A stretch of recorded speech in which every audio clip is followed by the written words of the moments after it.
The memory swap. You awaken, not to a new world, but to a new you. Or is it someone else? Your hands are your hands, except they aren't. You recognize their shape, the curve of the fingers, the callus on the palm, but you have no recollection of earning that callus. It came from a life you don't remember living. Or perhaps a life you do remember, but now it's someone else's. A man walks up to you, tears in his eyes, calling you Dad. The word triggers nothing, yet it vibrates with familiarity. His face means nothing and everything. You don't know this boy, but the ache in your chest tells you that you must. Is that instinct? Or is that someone else's emotional residue baked into your neural pathways? The paradox begins. What are you, if not your memories? Consider a self stripped of its past, the ghost of a body, the echo of an identity. Imagine that overnight, every memory you've ever held was replaced with those of another. A full transference.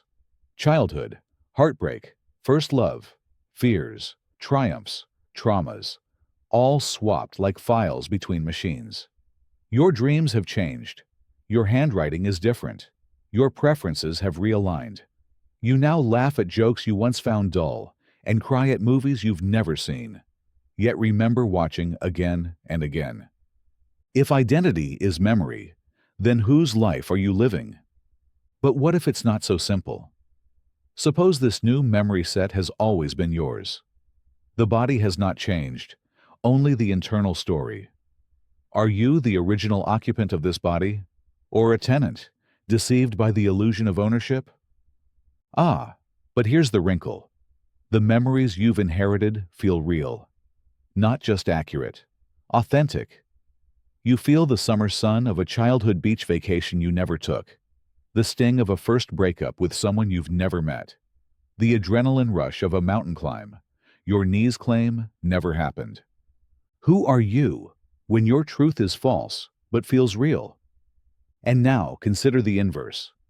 If your current memories were taken from you and implanted into another, would that person become you? If they woke up with your entire mental archive, your personality scaffold, your habits and instincts, would they love what you loved? Would they fear what you feared? Would they walk past the bakery on Main Street and smell the phantom scent of your grandmother's cinnamon rolls? If yes, then are you a transferable thing? A file, a song, a flame passed from candle to candle? Or is there something more? Is there a you-ness that memory alone cannot explain? A silent observer, untouched by the swap?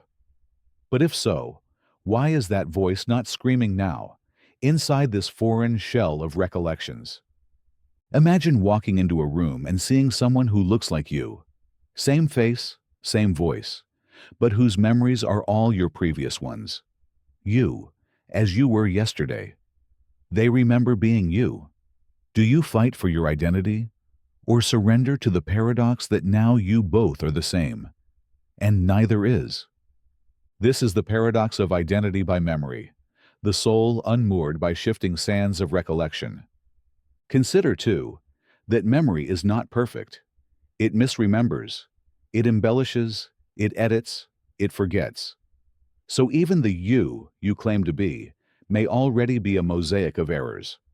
Perhaps you've already been swapping pieces of yourself, memory by memory, day by day, without realizing. And if that's true, then your identity is a moving target, a ship replacing its planks one by one. Are you the same ship, or a new one entirely? Here lies the paradox of the continuity illusion. The belief that we are a single, unbroken thread, when in truth, we may be a patchwork of borrowed yarns. Now take it further. Suppose you can choose your memories like clothes. Would you try on courage? Discard pain? Slip into love like a warm coat? But then, if you selected every trait, every story, every failure and triumph, would you still be you, or a curated illusion? A being sculpted not by life, but by preference. Can a person exist without the struggle that shaped them? And here, The most unsettling thought of all. Perhaps the you reading this has already undergone the swap, long ago. Perhaps the self you mourn, the identity you cling to, was never yours to begin with. Your earliest memory may not be your origin. Your inner voice may not be original. You may be a story continued by a stranger. Yet you feel like you. And that feeling is everything. But how trustworthy is a feeling built on borrowed thoughts? If memories define the self, but memories can be swapped, manipulated, or fabricated, then the self is what? A trick of perspective. A narrative we desperately maintain? You lie in bed now, drifting between sleep and wakefulness. You remember a dream, a childhood home, a dog you never owned, a language you don't speak fluently, and still, you feel it. Belonging, nostalgia, the bittersweet ache of home. Perhaps memory, real or false, serves the same purpose: to give meaning, to anchor us in the chaos of experience. And maybe that's the final paradox. Maybe it doesn't matter whether your memories are yours. Maybe what matters is how you live with them now. You are both the author and the character, the artist and the clay. You are a memory made flesh, a soul pretending to be a brain, pretending to be a self. And as you fall asleep, remember this: even if you are someone else's memory wearing your face, it doesn't make your laughter any less real. The echoed planet. There is a planet. It exists not in some distant galaxy, nor tucked behind a black hole's veil, but perhaps only one dimension away from here. You could reach it by thought, or never reach it at all. It is Earth, but not. It is a perfect mirror, an echo without a voice. This planet looks exactly like ours. Same mountains, same oceans, same clouds drifting lazily across identical skies. The Grand Canyon yawns in its reddish splendor. The Eiffel Tower pierces the twilight air. There are cities, roads, abandoned playgrounds, paper coffee cups lying wind-blown against sidewalks. There are lights in houses, books on shelves, a jazz song playing from a dusty diner radio. But there is no life. No humans, no animals, not even insects or microbes. The biology of life is absent, but the evidence of life is everywhere. Clothes still hang in closets. Half-finished meals rest beside glowing stoves. Mirrors show no breath. Faucets drip into stainless steel sinks. It is a world prepared for life, shaped by it, yet utterly, cosmically abandoned. Or perhaps it was never inhabited in the first place. Here begins the paradox. Did life exist and vanish without a trace, leaving only its still life memories frozen in form? Or was life never here at all, and this entire planet simply formed itself into a simulation of habitation? And if the latter, why? If consciousness is not present to observe, to feel, to remember, does a tree falling in this world make a sound, or only mimic one? You step through the streets of the echoed planet. You recognize everything, and yet nothing. You pass a classroom with half-written chalk equations on the board, the chalk broken at its end, as if the teacher had been interrupted mid-lesson. But there was no teacher. There never was. The equation solves nothing. It is not math, but theater. Or maybe this is a play staged for an audience that never came. Each object here tells a story, but there are no storytellers. There is history, but no historians. There is design, but no desire. This planet is saturated with meaning, yet devoid of intent. So you ask, what is a home without a dweller? A meal without a mouth? A word without an ear? Here is the deepest paradox of the echoed planet. It is more human than humanity, yet entirely inhuman. It was made for someone, but no one came. Or perhaps you came too late, or too early, or perhaps you were the only one ever meant to arrive. Could it be that this entire world exists solely for you? A cosmic solipsism, a solitary Eden. But then, why you? Are you chosen, or are you accidental? A glitch in the simulation? A lone visitor to a museum that was never meant to open? The wind blows. You smell rain on concrete. That smell, so real, so familiar, yet no rain falls. Perhaps it fell 1 million years ago, or perhaps the planet remembers it, the way an empty house remembers laughter. And if this planet remembers, is it alive in some way? Does memory require neurons? Or can a city remember its people the way a canyon remembers a river long gone? You find a diary on a bed. The handwriting is legible. The name is your own. The words echo your thoughts, today's thoughts, exactly. Line by line, word for word. How can this be? Did you write it and forget? Did another version of you once live here, only to dissolve into absence? Or is this diary simply an echo of your mind, projected backward into matter?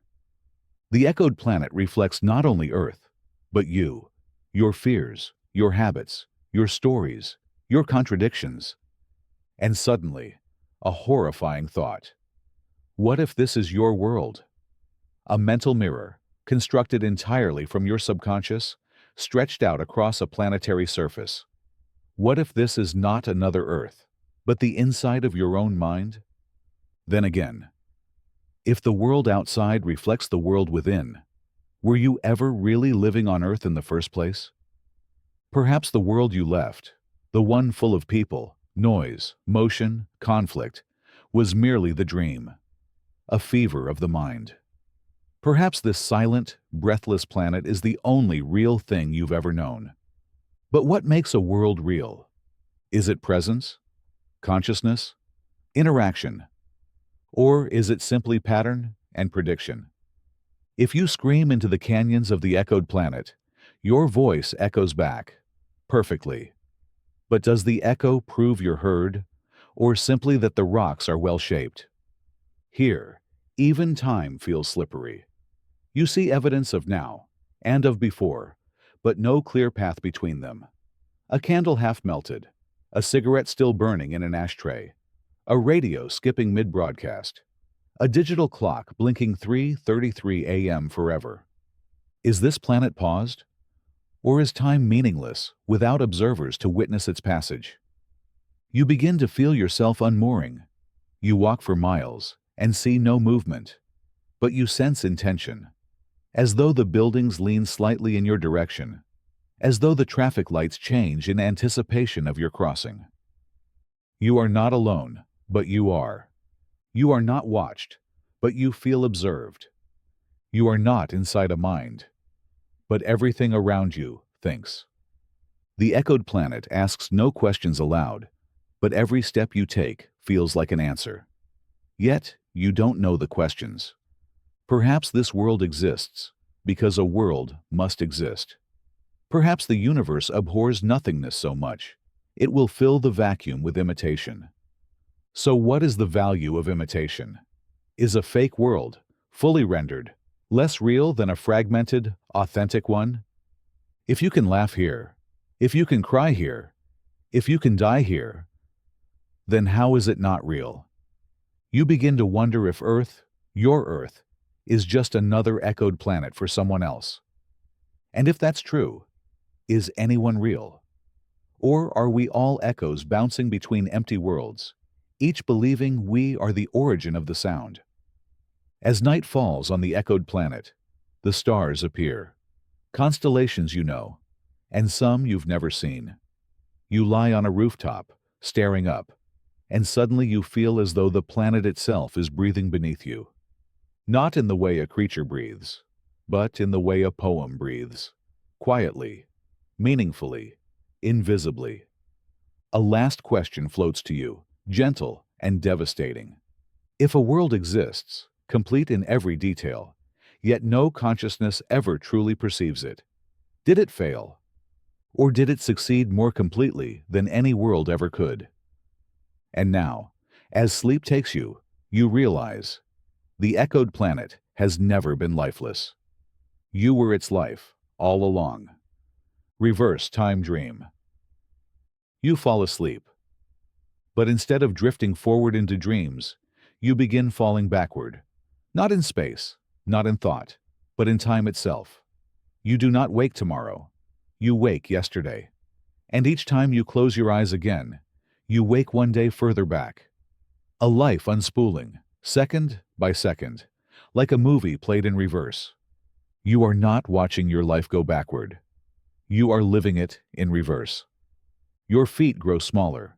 Your bones de-age. Your memories aren't fading. They're rearranging. You don't forget. You remember the future. A future you now know must not happen. Or must. You remember what will happen, and you know it already did. And yet, the decisions that led to it are being undone, one choice at a time. What do you do when you're going the wrong way down the river of time? But there's no paddle, no current, no shore, just you and the waterfall you already survived? You kiss someone, and the moment ends before it begins. You feel the passion drain away into the tension that preceded it. And then, the argument that came before. And then the silence. Then, you are strangers again. You graduate, and then unlearn. You learn, and then unmeet the teacher. You unmeet, and then forget how to speak. You speak, and then forget what words are. You are shrinking not only in age, but in context. And yet, all the while, you remember forward. You know what will happen. But can you change it? You try to say things you've never said, but the moment collapses around you. You try to prevent a mistake, but the moment no longer responds to will, only to pattern. Is your will reversed too? And here begins the paradox. If time is going backward, but your awareness moves forward, then are you the cause of what already happened, or the consequence of what has not yet occurred? You laugh at a joke you haven't heard yet, and then forget the punchline as it rewinds past your lips. You cry over a death that hasn't happened yet, or perhaps it already happened, but you're just meeting them again for the first time, for the last time. Every reunion is a goodbye in disguise, and every goodbye becomes a first meeting. You can't control the flow, but you can feel the meaning of it. Meaning, too, flows in reverse. What once hurt now heals, only to be forgotten. What was a regret becomes a wish unmade. The tears run backward up your cheek. Your words unspoken tuck neatly back into your throat. Eventually, even your emotions follow suit. Joy becomes anticipation. Sadness becomes confusion. Love becomes curiosity. And then neutrality. And then nothing. But you know where you're going. You're heading to the beginning, not just of your life, but of awareness. The final stop on this reverse journey is not death, but birth. And not even that, really. You are headed toward the moment before you became a self. Before language. Before recognition. Before even the concept of time. But here is the cruel grace. You are aware the whole way. You remember everything, until you don't. What does it mean to unbecome?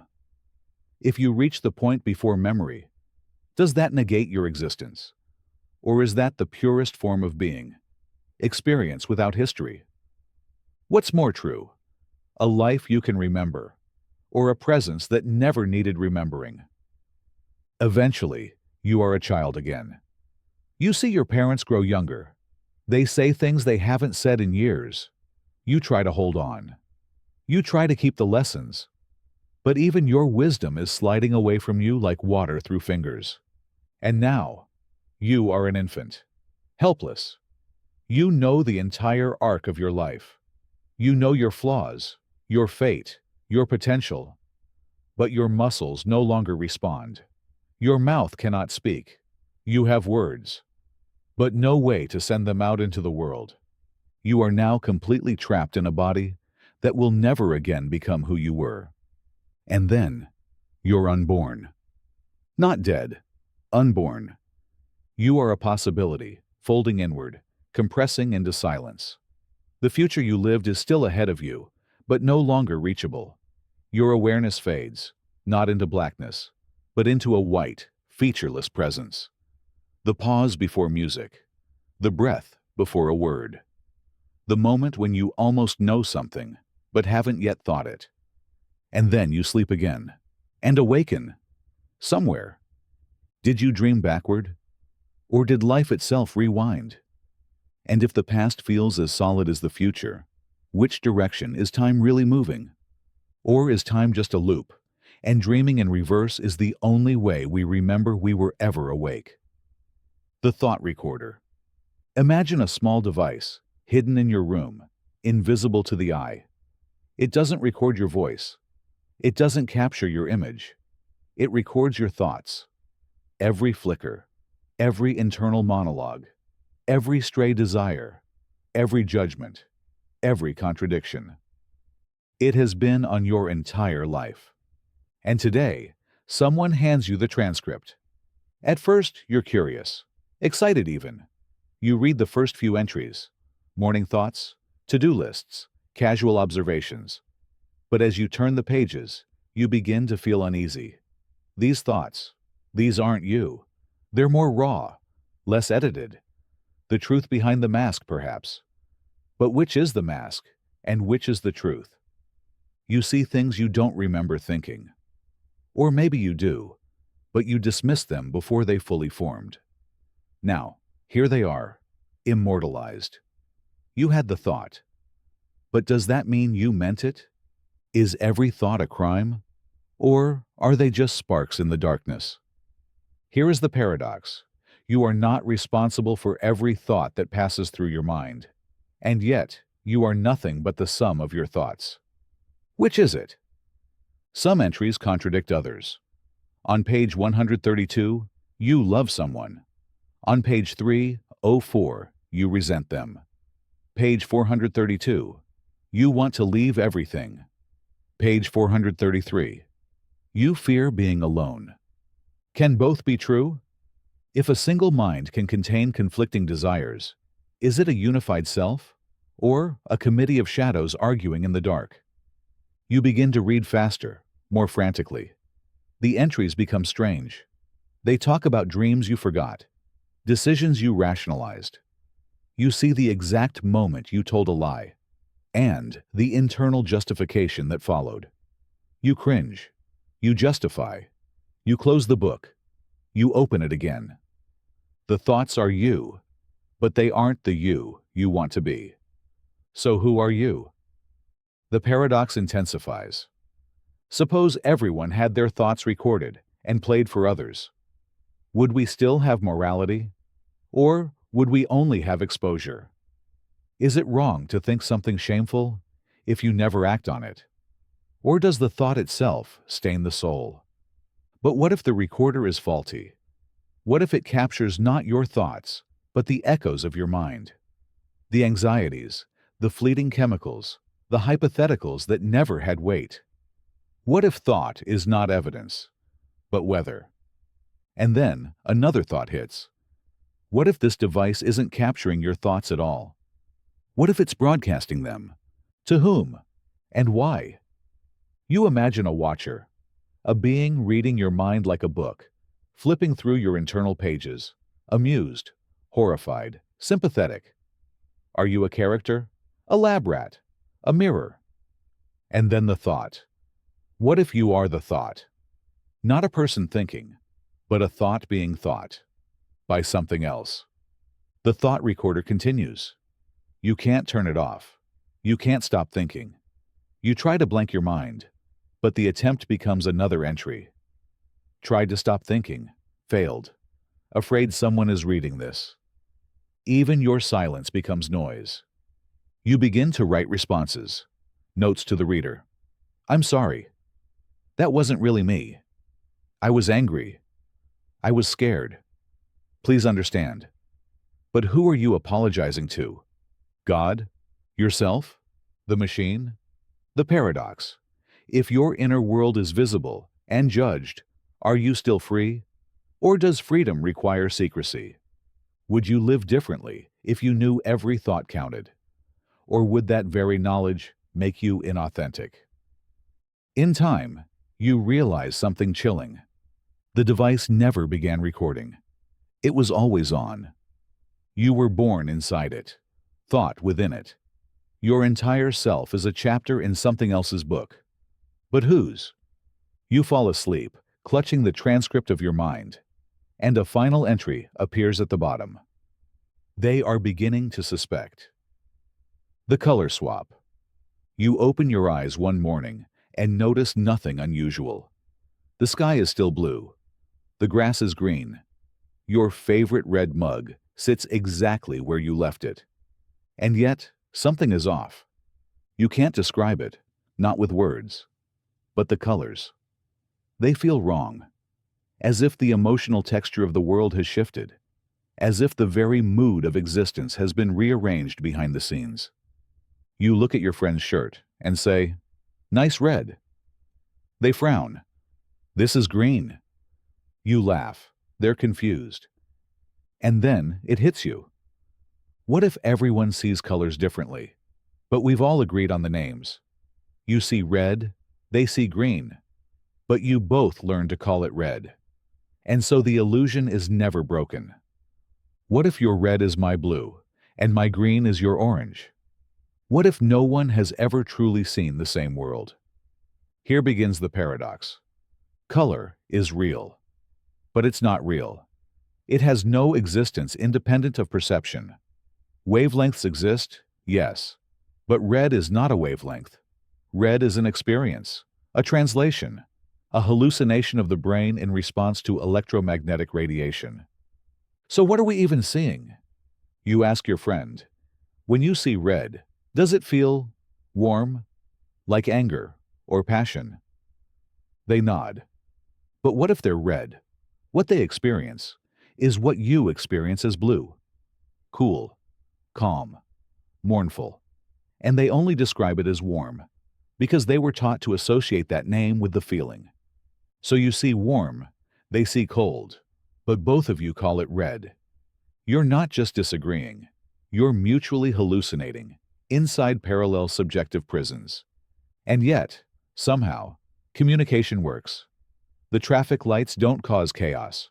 The color-coded pills don't poison the wrong patients. You still stop at red, go at green. So does it even matter? But that's the paradox. It doesn't matter, and yet it matters immensely.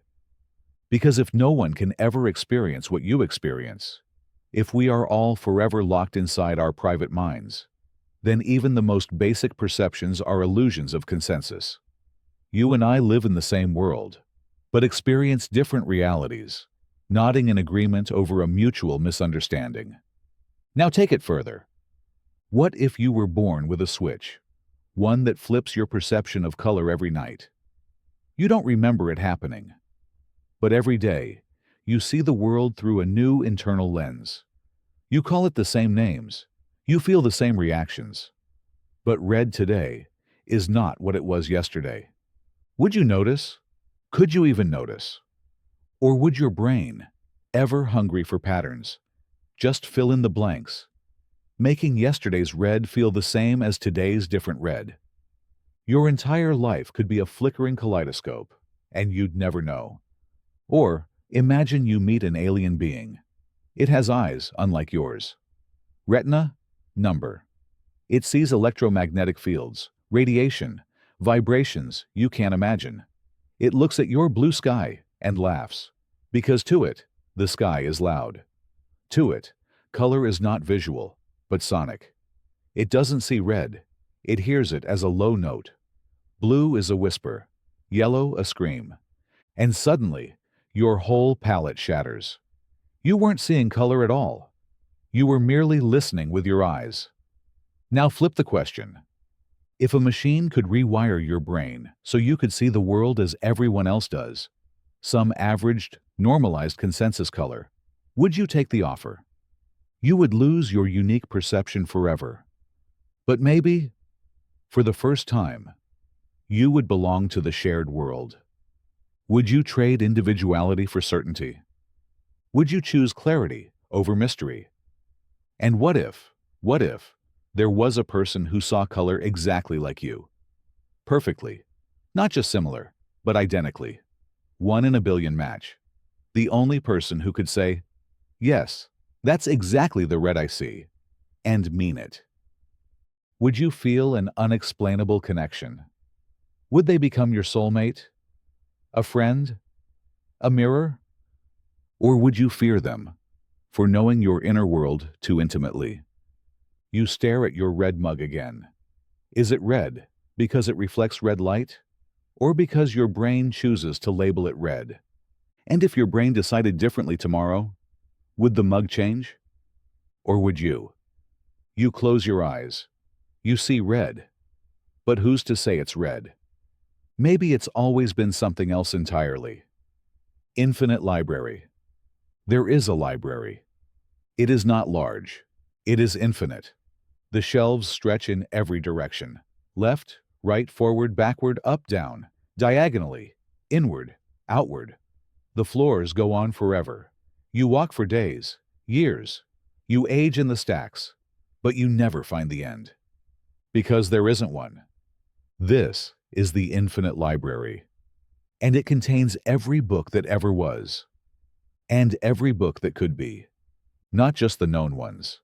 Not just the classics, the science journals, the poems of the heartbroken, but also every possible rearrangement of letters, every conceivable combination of symbols, every truth, every lie, every version of this very paragraph, written slightly differently.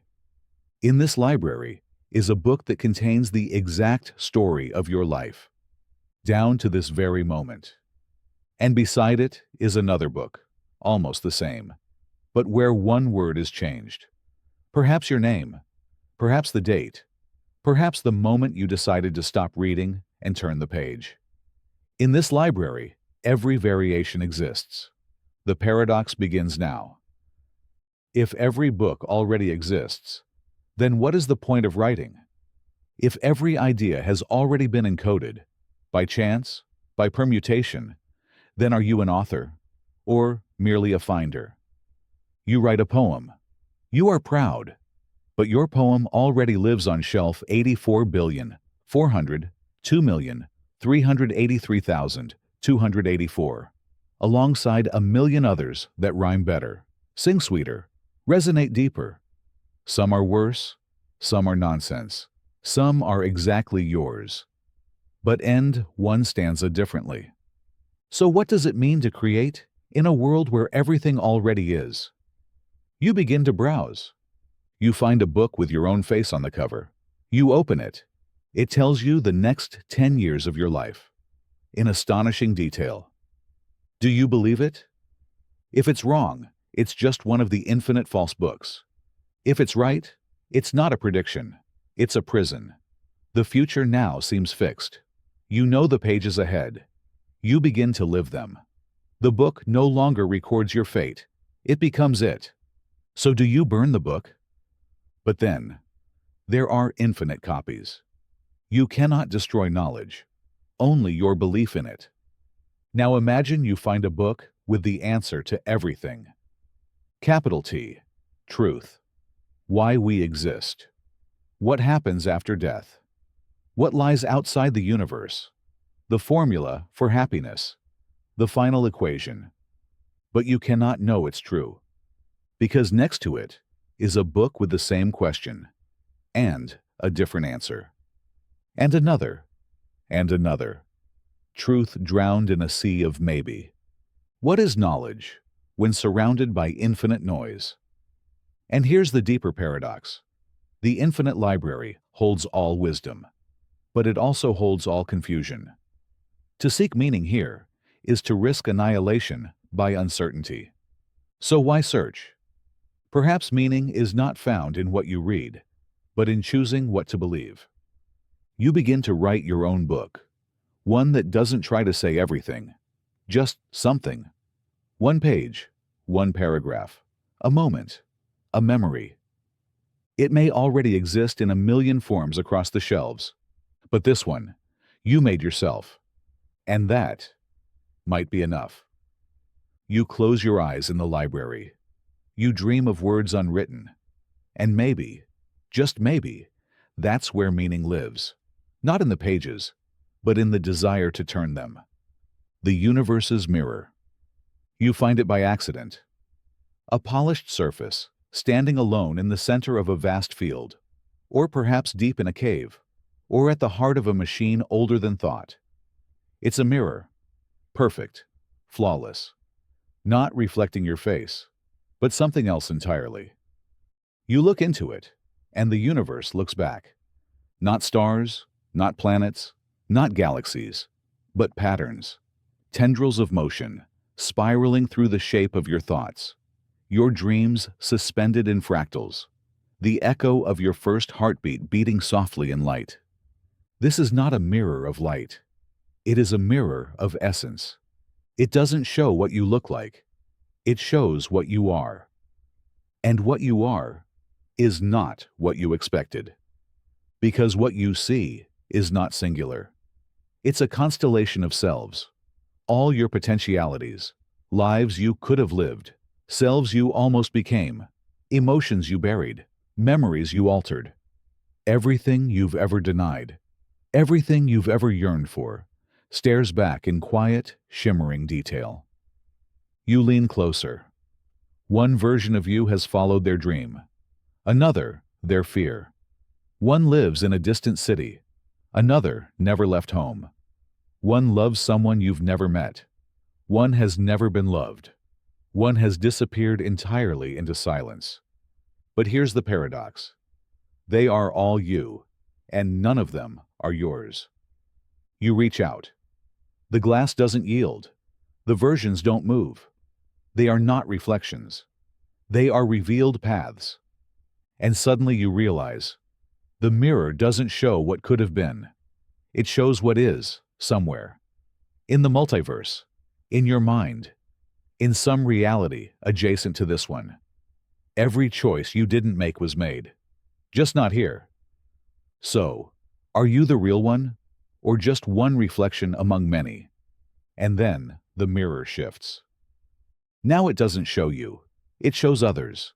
Not their faces, their truths. You see your friend's unspoken grief, your partner's deepest longing, a stranger's silent rage.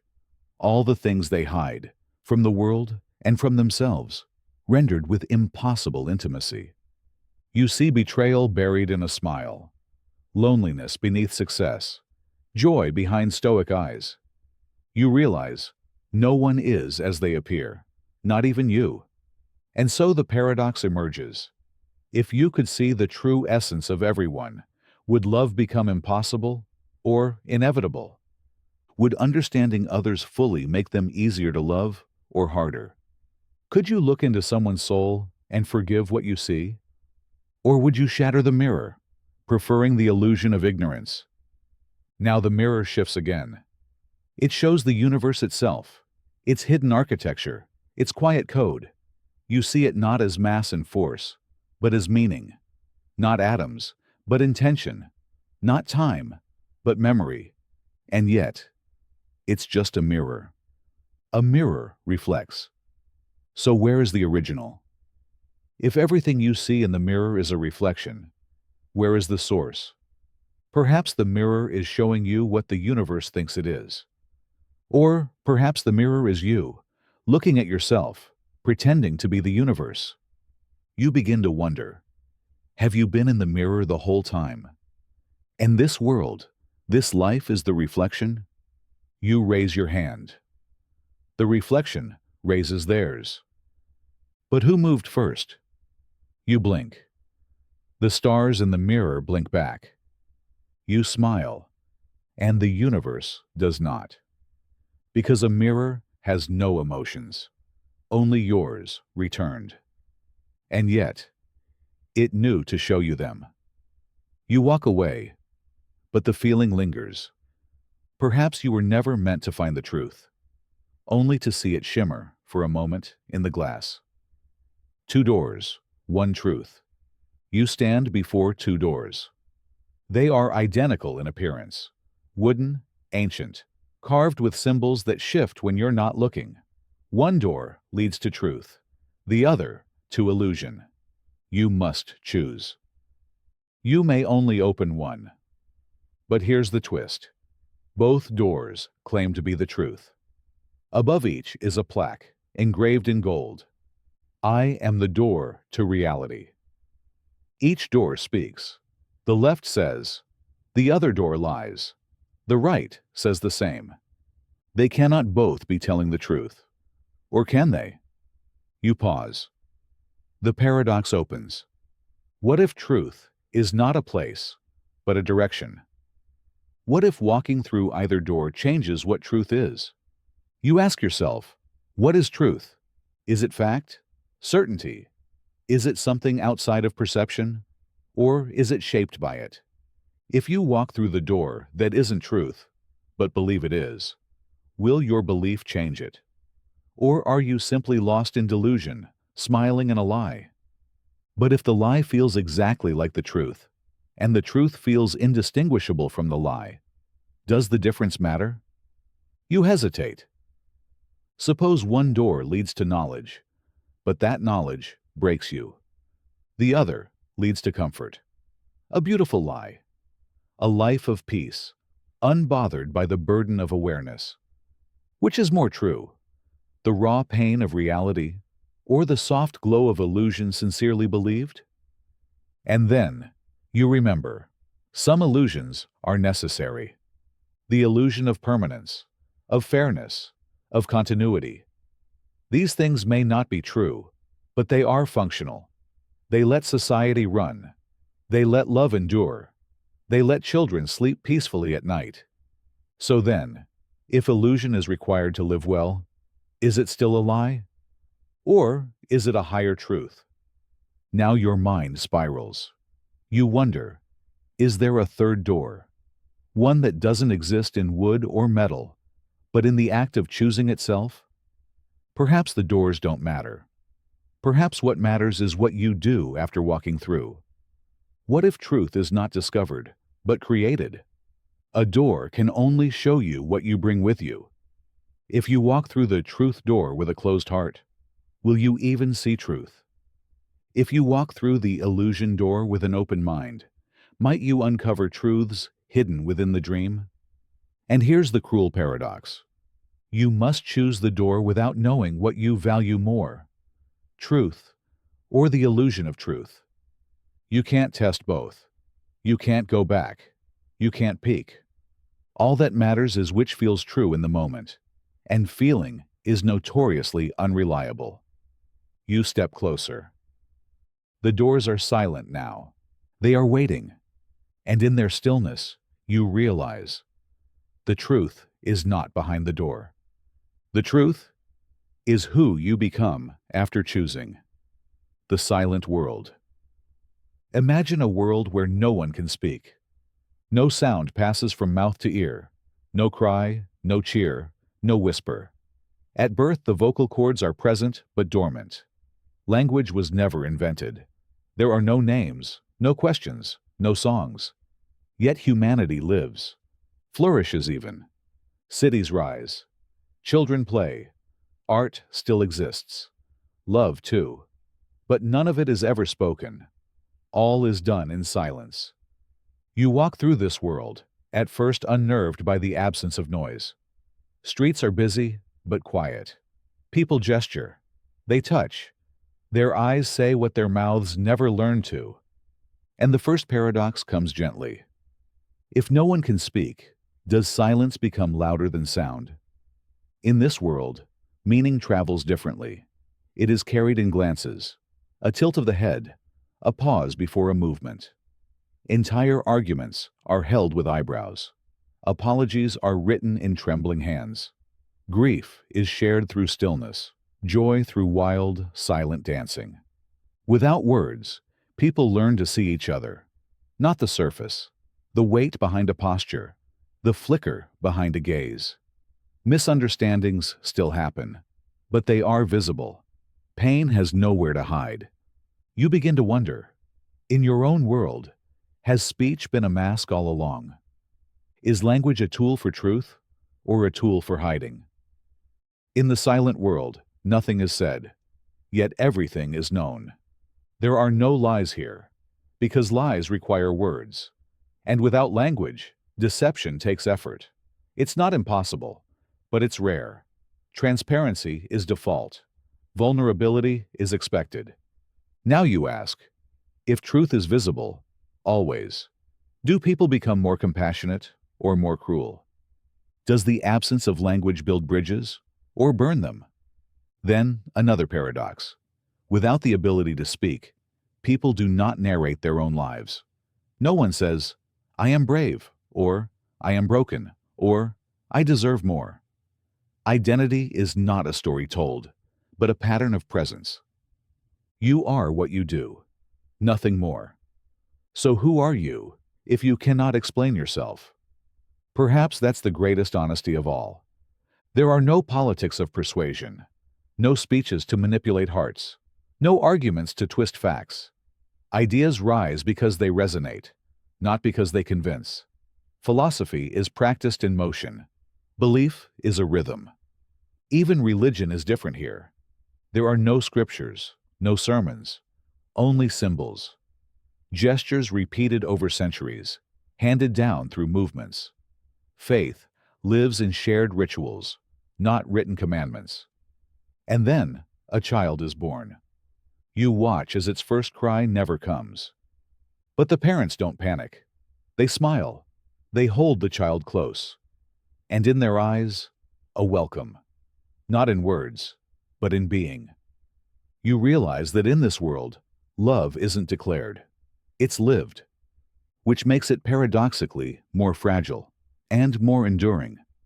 You think of your world again, of all the times love was spoken but not shown, of apologies that meant nothing, of praise that hid contempt. And you wonder, which is more real, a love spoken once or a love enacted every day in silence? Now imagine you could bring language to this world. Would you be helping or breaking something sacred? Would you be offering clarity or introducing noise? Because once words arrive, so do stories. So do lies.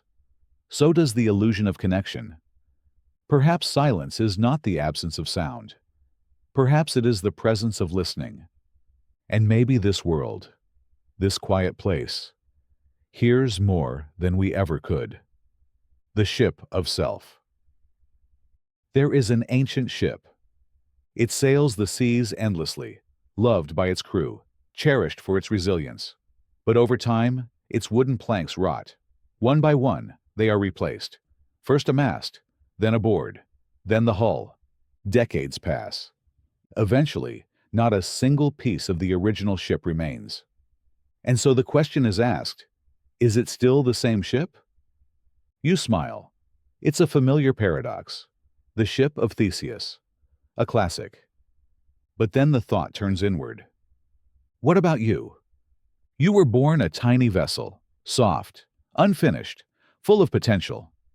And as the years pass, your planks change too. Your cells die. Your skin renews. Your thoughts evolve. Your memories shift. You are not who you were 10 years ago. Not physically, not mentally. So, are you still you? Here begins the deeper paradox. If identity is continuity, then you are an illusion. If identity is essence, then what is the essence that remains when everything changes? Is it memory? But memories fade. Is it personality? But even that shifts. Is it the soul? But even the soul is described differently across cultures. Maybe you are not a singular being, but a procession, a lineage of selves, handing off the baton from moment to moment. So then, who are you? The self that loved and lost at 17? The self that regrets nothing at 30? The self that fears everything at 50? You are all of them, and none of them. Like the ship, you sail onward, but you are rebuilt constantly. And yet, you still feel like you. So where does that feeling come from? Is it simply inertia, habit? Is it the ego, stubbornly insisting on a thread of me, even as the fabric frays? Or is it deeper? Perhaps the self is not a noun, but a verb, not a thing, but a process. Not you are, but you are being. And being is never still. Here's the paradox. If you accept that you are always changing, you free yourself from the illusion of permanence, but risk losing your anchor. If you cling to a fixed identity, you feel secure, but stagnate. So how do you live? Some say, find yourself. Others say, create yourself. But what if the truth is this? You are not a self at all. You are a story, and stories evolve. The plot twists, the characters grow, the theme deepens. You are the protagonist, but not the author. Or, perhaps, you are both. You walk down the street one day and catch your reflection in a window. Something feels off. You don't look the way you remember. Not just physically, emotionally, spiritually. It feels like someone else is looking back. But maybe they are not an intruder. Maybe they are just the next you, waiting to take the helm. And perhaps, like the ship, your task is not to remain the same. It is to sail well, no matter how many times you are rebuilt. The last second. Time stops. Not in theory, not in metaphor. It actually stops. One moment ago, the clock ticked. The next, it didn't, and never will again. You are frozen in the last second of existence. But you are conscious. Here begins the paradox. You are experiencing a moment that cannot pass. A second that never leads to the next. The world is suspended. A leaf mid-fall, a bird mid-wing, a smile half-formed on a stranger's face. The sun no longer moves. The wind no longer whispers. Sound is a sculpture now, permanently mid-vibration. You can think. You can feel. You just cannot change. No input. No output. You exist in a moment that is infinitely long and infinitely small. So you ask, what is a moment when stripped of movement? What is time when unlinked from motion? Perhaps this is death. Or perhaps it's eternity in disguise. You feel hunger. Then you no longer feel hunger, because the body is frozen, but the mind is still becoming. You remember memories. You recall people. You feel regret. You feel joy. You relive a life through reflection. But you cannot act on any of it. And so, action becomes myth. You begin to build a world within, not from materials, but from thought. You return to your first love. You reconstruct their laugh. You revisit every conversation you wish you'd had. You rewrite the endings. You say the things you were too afraid to say. And here's the paradox. In a moment where nothing happens, everything happens. Every possible outcome, every path, every apology, every triumph, every version of you never became. Time has stopped, but possibility has exploded. You wonder, how long have you been here? A year? 1,000? Time can't pass.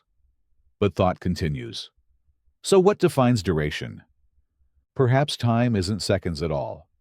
Perhaps time is change. And if nothing changes, are you trapped or liberated? Now you begin to wonder if this was the point all along. Maybe life was never about doing. Maybe it was always about being. And now, there is nothing left to do, only be. But even being begins to bend. Who are you when there's no one to respond, no environment to shape you, no new experiences to fold into the self? Are you still a person, or just a whisper echoing within itself? Perhaps this is the soul, not an eternal fire, but a moment stretched into endless thought. But if the last second lasts forever, is it really the last? Or the only one that ever truly existed? You look again at the frozen world around you, and suddenly, You stop looking outward. You close your eyes. And in that inner darkness, for the first time, you feel something shift. A sound, a breath, a beat. It's not the world returning. It's you. Because maybe time didn't stop. Maybe you just slipped between seconds, into the seam between instants, where all things wait, where all things breathe before becoming real. And maybe this isn't the end of time. Maybe it's the space where new time is born. The mind swap machine. You sit across from someone you know well. A sibling, a friend, a lover, an enemy. The person doesn't matter. Only that you believe you understand them. Then the machine hums. A simple mechanism. 2 chairs, 2 wires, 2 minds. And 1 moment later, you are them. Not just in their body, in their mind. You see their thoughts, their memories, their longings, their self-doubts, their private hypocrisies. You now are them, thinking their thoughts, with their voice, from inside their frame of reference. You look across and see yourself staring back. That person over there is now you. And here, the paradox splits open. You now see your life through their eyes, and you don't like everything you see. The way your voice cuts in certain moments, the way your kindness was misread, the wounds you left behind, thinking they didn't matter. What felt like a joke to you echoed in their mind for years. What felt like love to you looked like fear to them. You begin to understand things you never even questioned before. But it goes deeper. You now have access to their memories. You feel what it was like to be raised in their home, to walk in their body, to be judged by their face, to carry their shame, their secret hopes, their unmet needs. And you realize every person you've ever met is carrying an invisible library you never checked out. A labyrinth of causes behind every effect. A storm of meaning behind every moment. You now know why they made that choice. You understand their rage, their silence, their love, their withdrawal. And suddenly, they're not wrong anymore. Not entirely. But then you wonder, if you now exist in their mind, are they still themselves? Have you overwritten them? Are they still somewhere, observing? Or did you become them, completely? You stare at your old self across the room, the face you used to own, the voice you used to claim. They look stunned, or perhaps enlightened, because they are now you, and they are discovering the same truths about you. You wonder, will they be gentle with your pain? Will they finally understand what you never knew how to say? Or will they judge you, now that they see how much you hide? Here lies the final paradox. You can only truly know someone by being them. But once you do, you are no longer you. So where is the boundary between self and other? Is identity just a matter of perspective? Are we all one mind, divided by illusion? If we could all swap minds, even just once, would conflict still exist? Or would it become impossible to harm others, because the word others would cease to mean anything? You reach to speak, but their mouth will not say your words. You reach to cry, but their tears are not yours to command. And then the machine hums again. The minds reverse. You return to your body. Everything is the same, but nothing is. You look at them. They look at you. And now there are no explanations needed. Only a silence, deeper than speech. Because once you've been someone else, even once, you never truly come back. Dreams that leak. You don't remember the moment it began, because you never remember beginnings. Only the sense that something has always been happening. That the dream world and the waking world have always run parallel, brushing against each other like strangers passing on a crowded street, each unaware they've dropped something into the other's pocket. You wake with a word in your mouth. It lingers like vapor, like a flavor you can't name, but swear you've tasted before.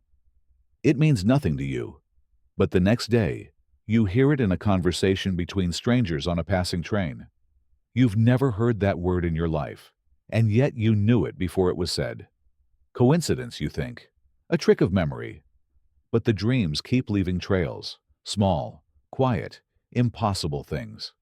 A key on your dresser with no door. A book you dreamed of reading now appearing on your shelf. You start to doubt the edge between dreaming and waking. But that's assuming there is an edge. Perhaps the border is not a wall, but a seam. One that frays over time, threads loosening as the mind becomes more porous, more permeable. Perhaps dreams were never meant to be separate. Perhaps your waking life has always been a dream's half-remembered thought, and now the two are simply remembering each other. What if it was the division that was unnatural, and the leak is merely a return? You try to track it. You draw maps of your dreams. You make notes, symbols, sketches. At first, they're nonsense. But then patterns emerge. The dream city you walk through nightly starts to resemble streets you've never been to, until you are. And you recognize the graffiti, the color of the doors, a soundless bird sitting on the same rooftop it always does. You realize you're dreaming your future, or dreaming into it. But if the dream precedes reality, is it prediction or creation? The thought frightens you because it gives you power you didn't ask for. You dream of a fall, and someone you know breaks their leg the next day. You dream of fire, and there's smoke in the neighborhood. You begin to fear sleep, not because of what you'll see, but because of what might follow. You try to stop dreaming, but you can't. You try to forget your dreams, but they remember you. They start writing you into them, not as yourself, but as others. You dream you are your neighbor, walking her dog. Then one day, she tells you about a strange dream, where she was watching herself walk the dog, but couldn't move her body. You don't tell her you were inside it. Maybe she was inside you. Then, the dreams start folding over. You dream of sleeping. You dream of dreaming. You begin to wake up into dreams, believing them real, only to wake again, and question which layer was true. You pour coffee in a dream, and when you wake, the cup is still warm. You buy a book in a dream, and later find the receipt in your jacket. You check the timestamps. The receipt is dated tomorrow. You begin to suspect that time itself is leaking, twisting, folding, forgetting what direction it was supposed to move in. You ask, if dreams leak forward and backward through time, then is time linear at all? Or are you merely experiencing memory in one direction because that's how your mind wants to believe it works? What if dreaming is not a break from reality, but an alternate method of navigating it? What if the world you live in by day is just the result of your unconscious night labor? That everything you call real was once a blueprint, sketched in a sleep you no longer remember? And worse, what if someone else is dreaming you? You consider the idea. Not that you are dreaming, but that you are a dream. A character, imagined by something greater, struggling to make sense of its own unconscious. But if you're just a dream, how are you reading this? Unless the dream is becoming self-aware. You try to write it down. You try to put it into words. But the act of describing it kills it. Like explaining a joke until it's no longer funny. The moment you name the dream, it morphs. The symbols rewrite themselves. You try to revisit old dreams, but they have changed the locks. They no longer belong to you. And perhaps they never did. Your dreams begin to feel owned, authored, not by you, but by something else, something older, something deeper. It shows you things you never thought you feared or wanted. It introduces characters who speak truths you don't remember knowing. They tell you stories that feel like memories you've forgotten. You begin to think, are dreams messages? Or are they mirrors, showing you what you refuse to see in daylight? Then the leak reverses. Reality seeps into your dreams. You find yourself checking your email in sleep, attending meetings, running errands. You are not escaping the world at night. You're extending it. And worse, you begin to dream other people's memories. You see scenes from lives that aren't yours, emotions that don't belong to you, but feel as though they should. You begin to ask, what defines ownership in the realm of the subconscious? Are these dreams yours because you dream them? Or are you simply passing through someone else's mind, just as others have passed through yours? You see someone on the street and feel déjà vu, not because you recognize them, but because you were them once, in a dream, or maybe a dream of a dream. And now the veil has worn too thin to protect either of you from the knowledge. And so the final paradox comes. If dreams leak into reality, and reality leaks into dreams, then what is real? Is the answer to wake up, or to stop pretending you ever were? The hidden observer. There is a part of you that never speaks. It is not silent because it is shy. It is silent because it does not need words. It does not think the way you think. It does not feel the way you feel. It does not act, or want, or change. It simply watches. You know it's there. You've always known. When you were a child, it watched your first thought take form. When you suffered your worst heartbreak, it was there, not comforting, not judging, simply present. When you laugh, it does not laugh. When you scream, it does not flinch. It is not your mind. It is what your mind appears in front of. Try to find it. The moment you look, it becomes the looking. The moment you try to separate it, it dissolves into the observation. It is not a place. It is not a thing. It is not even a self. It is the space in which the self appears. If your thoughts are clouds, this is the sky. If your life is a movie, this is the empty screen. It is untouched by plot, unmoved by character. And yet, without it, nothing could be seen at all. You cannot grasp it. You cannot describe it. You can only be it. And the moment you are not. The paradox. It is you, and it is not you. It is the deepest part of you, and it has nothing to do with who you are. It has no personality, no opinions, no history. It is the stillness beneath identity. So what kind of you can exist if all that defines you is stripped away? If your thoughts are not you, and your feelings are not you, and your body is not you, what remains? This watching presence. But it is not yours. Not really. Because if it is the same in you as it is in everyone else, then it is not individual. Perhaps the sense of me is just the reflection on the water, and this is the ocean itself. You wonder, if you were to die, would it die? But how can something die that was never born? And how can something be born if it was never not there? You begin to suspect that what you call I is a temporary ripple, and this observer, this awareness, is the silence underneath it all. Always present, always now, always still. But here's the unsettling part. If it has seen everything you've ever done, if it has been there through every lie, every secret, every moment of shame or cruelty or beauty, why has it never said anything? Why has it never intervened? What kind of self watches everything without lifting a hand? Is it divine? Is it indifferent? Or is it simply pure perception, unburdened by the need to change anything? The longer you sit with it, the more the question dissolves.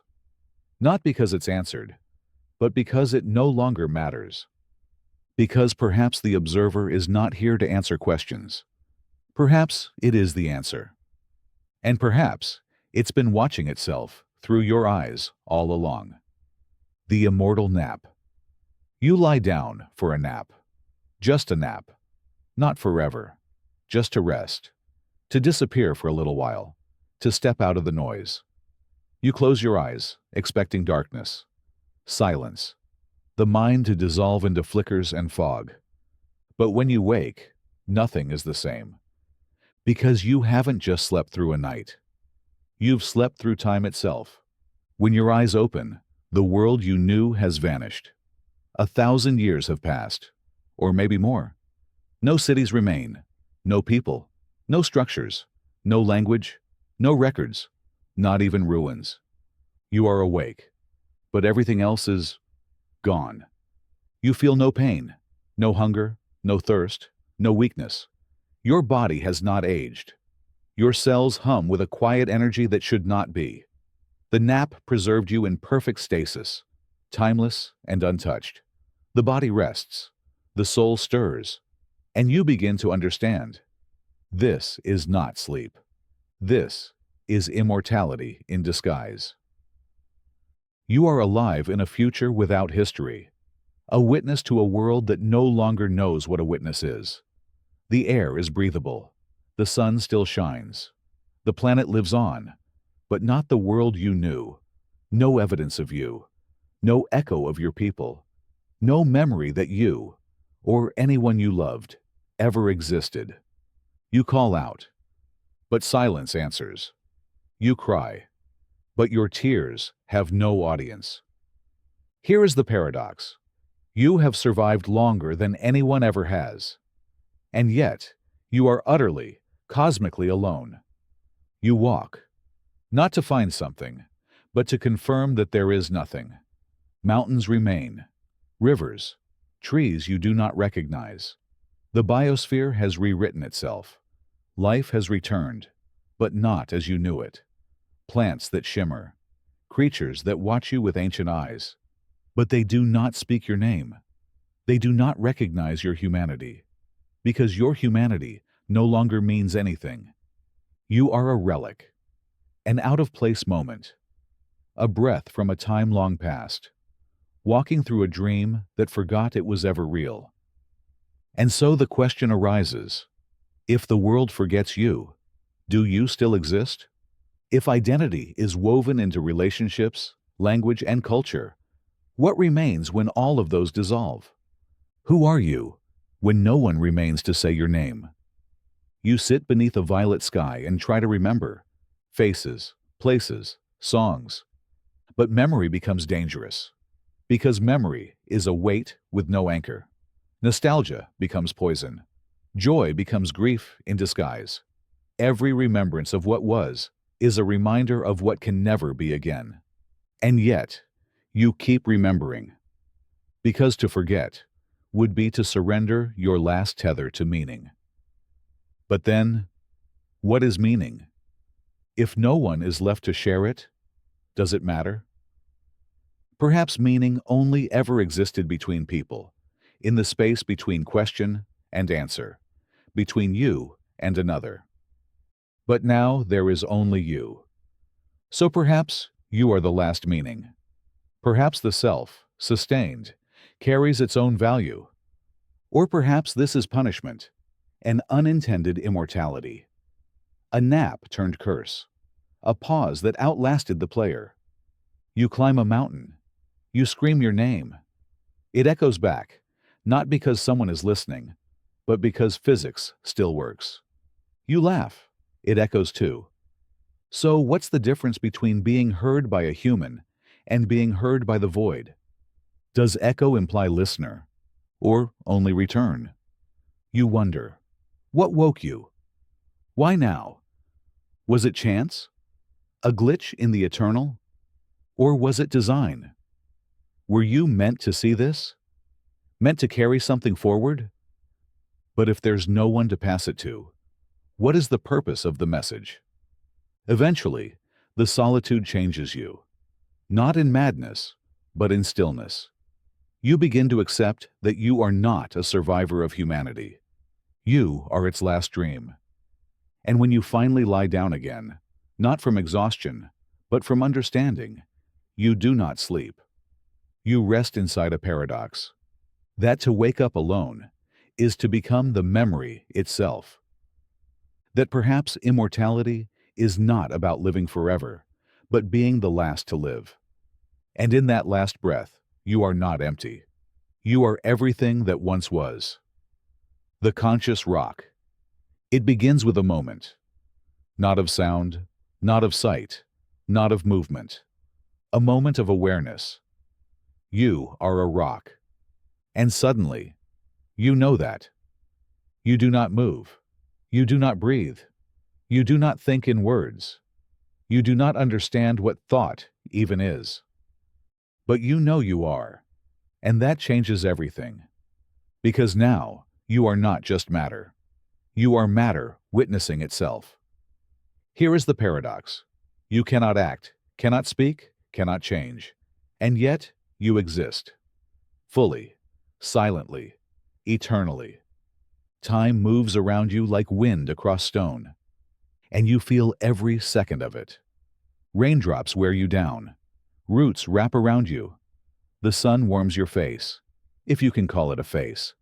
And you feel all of it. Not emotionally, not narratively, but wholly. Every sensation is a cathedral of permanence. You cannot respond. You cannot protest. You cannot leave. You can only endure. But in that endurance, something stirs. Is this suffering? Or is it peace? You do not want. So you do not lack. You do not change. So you do not age. You are not alive. So you cannot die.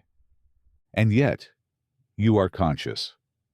Not as a person is conscious, but in a deeper way. A way outside of language. A being that is, but never was. A presence without a story. You cannot move to discover who you are. But maybe the point is not to move. Maybe the point is to be. Birds land on you. Lovers carve initials into you. Children trip over you. None know that you are aware. You feel them all. You cannot cry. But the memory of their presence never leaves. Because you forget nothing. You have no mechanism for forgetting. Everything you ever experience is imprinted, etched in stillness. Every raindrop, every shadow, every vibration, all become part of your endless interior. What is memory when it never fades? Is it a gift or a prison? You watch civilizations rise and fall around you. You are the silent witness to their glory and collapse. Their laughter, their weapons, their monuments, all rise, then decay. You remain. And perhaps that is why you were given this awareness. Not to do anything, but to remember everything. You are the memory of a world that cannot keep itself. You are the observer that needs no opinion. You are the presence that bears no name. And in your stillness, a realization dawns. Maybe consciousness does not require movement.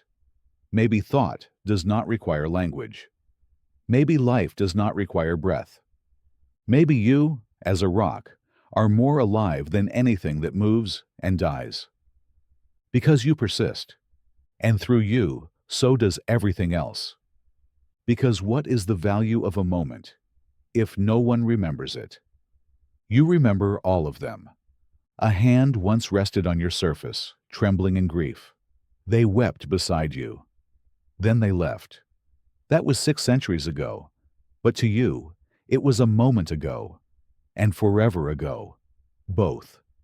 You hold that grief like a sacred weight, not because it matters to anyone else, but because it happened.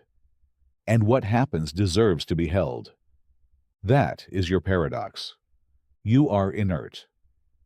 But you are the most reliable witness the universe has ever known. The alternate you. There is another version of you. Not metaphorically, not spiritually, literally. They breathe, blink, worry, laugh, just like you. But they live in a world one sliver removed, one variable shifted, one coin flip that landed on heads instead of tails. The version of you who said yes instead of no. The one who turned left when you turned right. Who kept the baby. Who left the job.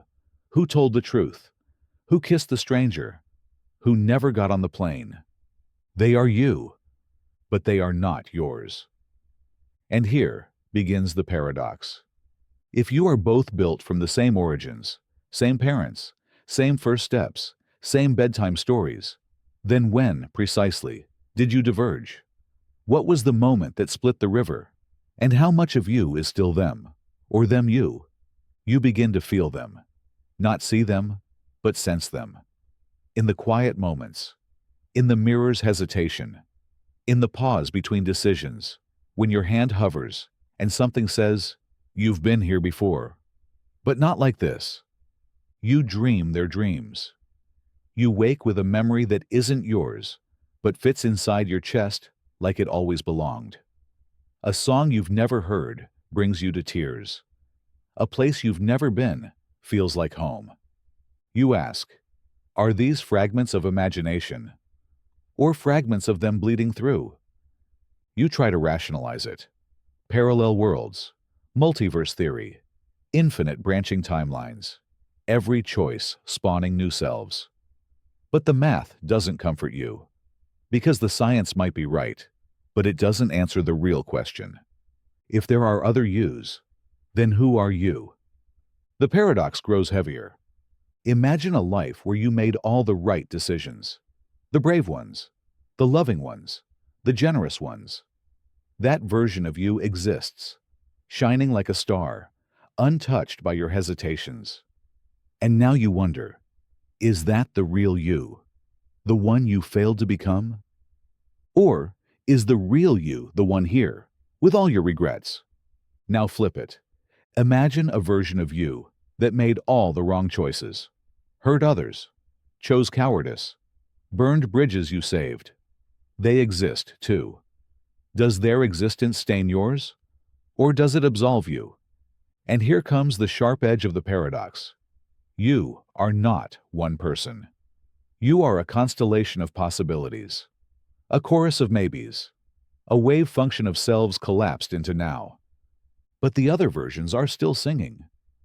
You wonder what they think of you. Would they envy your life? Would they pity it? Would they even recognize you? You try to imagine meeting one of them, a you who lived the life you always dreamed of, the version who became who you wanted to be. You feel pride, and then resentment, and then something stranger, familiarity, because you realize you are them, and they are you.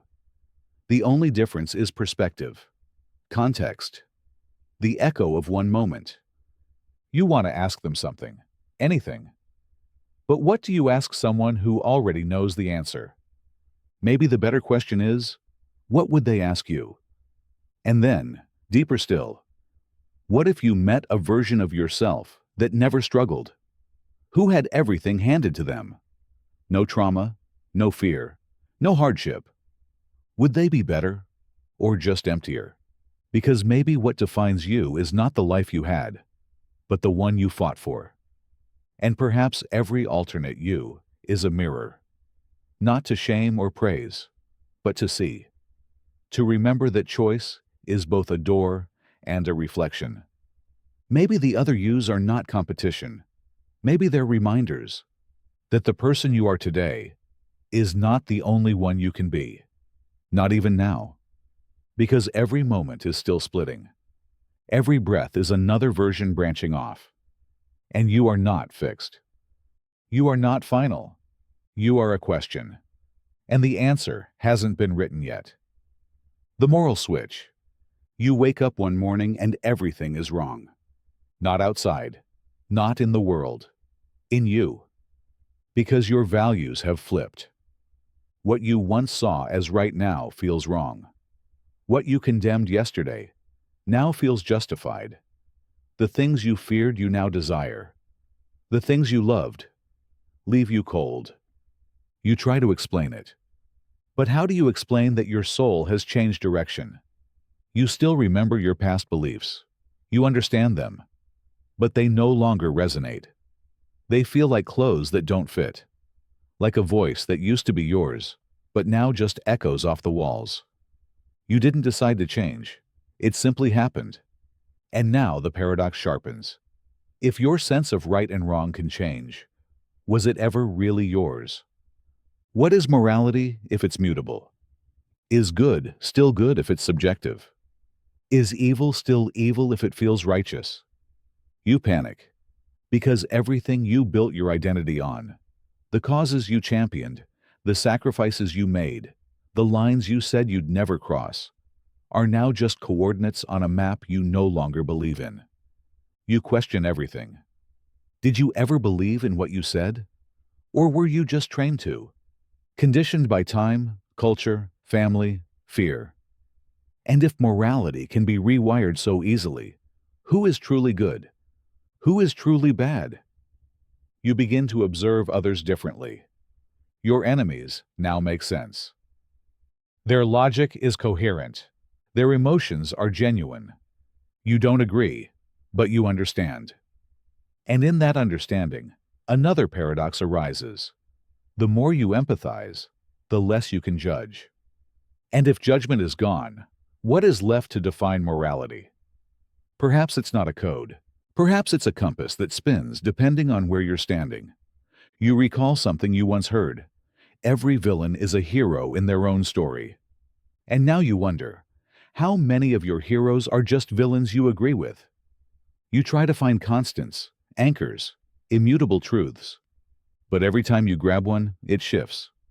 Even kindness can be selfish. Even cruelty can be principled. Even love can corrupt. Even indifference can be mercy. So what's left? Maybe morality isn't about right and wrong. Maybe it's about intention. But even intentions lie. They wrap themselves in good language to do bad things. They twist. They mutate. They rewrite the narrative. So then, is morality just a performance? Is it a script we recite to soothe our reflection? Or is it deeper? Something wordless.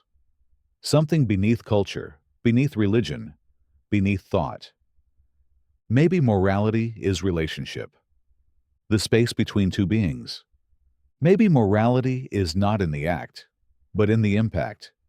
But what if you do good and it causes harm? What if you do harm and it leads to good? What then? You reach the edge of the question. The switch remains flipped. You feel like a stranger to yourself, but also freer than you've ever felt. Because the cage of should has opened.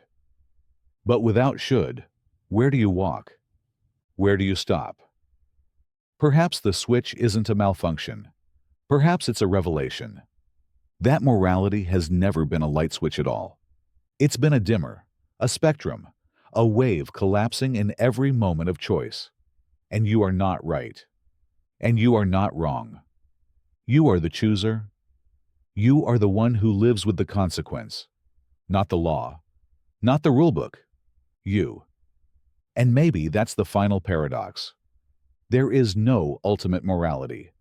Only moral beings, waking up every day, deciding who to become. The universe next door. It looks like yours. At first, you're convinced it is yours. The sky is still blue, though perhaps a shade too deep. The air still breathes easy, though it carries a scent you can't name. The buildings are familiar, the streets recognizable. The sun rises in the east. But everything feels just a fraction off. As if the entire world has been rebuilt from a memory that wasn't yours. You've stepped into the universe next door. Not a fantasy. Not a fantasy. Not a dream. A world nearly identical to your own. Nearly. You walk the familiar paths. Your childhood street. Your favorite cafe. Your old school. And the names match, but the memories don't. Your house is painted the wrong color. The barista greets you with a smile, but calls you a name that isn't yours. You try to correct her, but something in her eyes says you are the one who's mistaken. Here begins the paradox. If everything looks the same, but feels different, is it still your world? Or have you changed more than the place has? You find your childhood home. Inside lives a child, you, but not you. A version of your younger self, who never cried when you cried, who never feared what you feared, whose traumas are shaped differently, whose laugh sounds more whole. You watch them from behind a curtain, stunned at how someone so similar could carry none of your fractures. You want to speak to them, to tell them what's coming.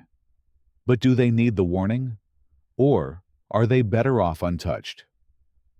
Because if they are not broken in the same places, will they still become you? And if they never become you, who are you, standing here? You begin to sense the deeper truth. This universe is not just different in things. It's different in outcomes, in selves, in choices. Everyone you know exists here, but as echoes. You meet friends who never lost what yours did. You see ex-lovers who never left, never broke, never bled the same way. They're married, they're smiling, they're whole. You feel jealous and then ashamed. Because if they're happy here, does that mean you made the wrong choices? Or does it just mean that happiness, too, is a variable? You try to return home, but the key doesn't fit. Because your home is not here. The world has accepted you, absorbed you, mistaken you, but never truly known you. You are a perfect stranger wearing a perfect mask, and it is suffocating. And now, the question spirals. If the world treats you like someone else, and you live as that someone, how long until you become them? You begin to forget. Small things first. Your original phone number, the exact sound of your mother's voice, the texture of your own handwriting. You start remembering memories that aren't yours, but that feel just as vivid. A birthday party in a place you never lived. A first kiss under a tree that never grew. You're not sure which memories are original.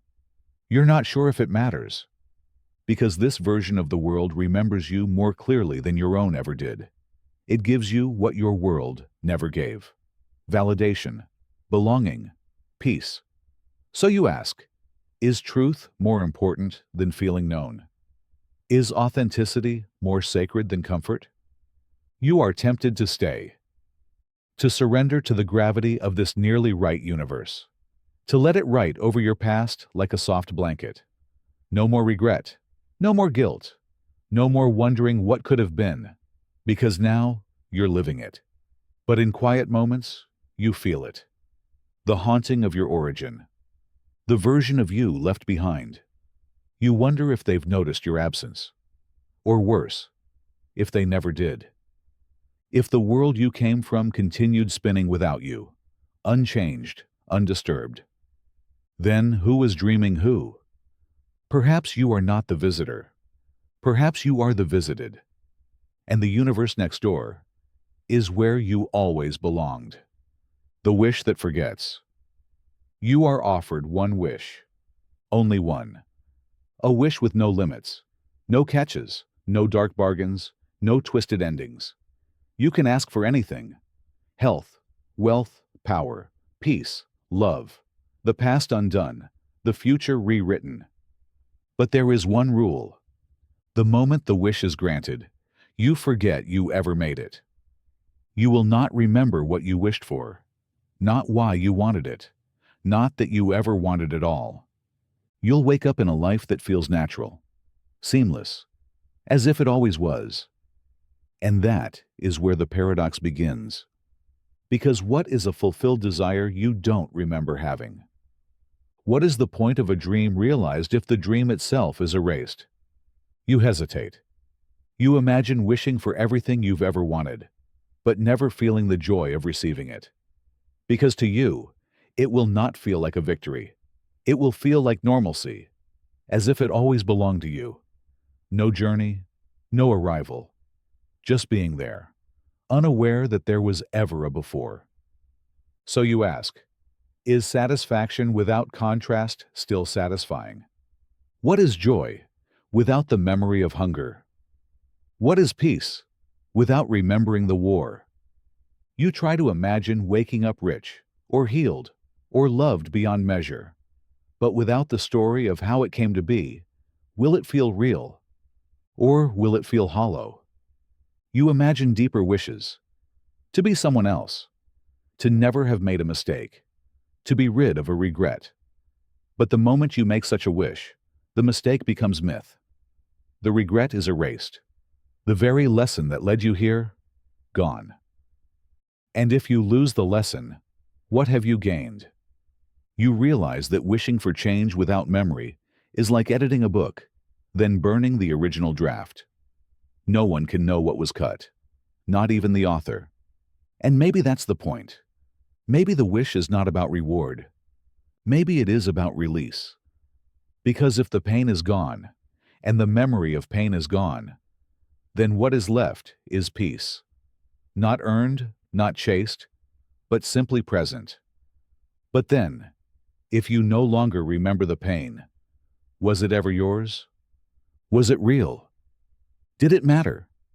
You begin to suspect that the wish is not a gift. It's a mercy. Not for the wisher, for the world. Because imagine a planet where every human wished once and forgot. The world would be filled with people carrying untraceable blessings. No envy, no comparison, no competition. Because no one would know who wished for what. Everyone would simply wake into a better world, never realizing what had changed. But then, would the world truly be better? Or just more quietly confused? A planet of people who feel vaguely blessed and yet deeply unsettled, as if they had once been someone else, and can't quite remember who. A wish without memory is not a choice. It's a reconfiguration. It makes you wonder, how many of us have already wished? How many of us are living lives sculpted by forgotten prayers? Maybe that moment you survived the accident. Maybe the coincidence that led to love. Maybe the house you were always meant to lose, but didn't. Maybe you wished for it and forgot. Maybe the deepest blessings are the ones we don't remember receiving. And perhaps the highest form of grace is that which leaves no trace. The Rewound Argument. You're standing in the heat of it again. The argument. The words are knives. The air is stiff. Your voice is too loud. Your heart too fast. Their face too hard. You say things you mean, and things you don't, and somehow the line between them is impossible to see until long after they've both left your mouth. It ends. Or rather, it explodes, then collapses, then simmers under the surface. You sit alone with the echo of it, wondering how it went so wrong, how two people who once shared the same silence now can't even share a sentence. But then, the impossible happens. You're given the chance to rewind. Not metaphorically, not in hindsight, literally. You are granted the ability to go back, not to observe, not to reflect, but to inhabit the moment again. Not just to see what happened, but to live it from the other side. You become them. And here, the paradox begins. You feel their breath catching, their skin tightening. You hear your own voice, their voice, from the outside.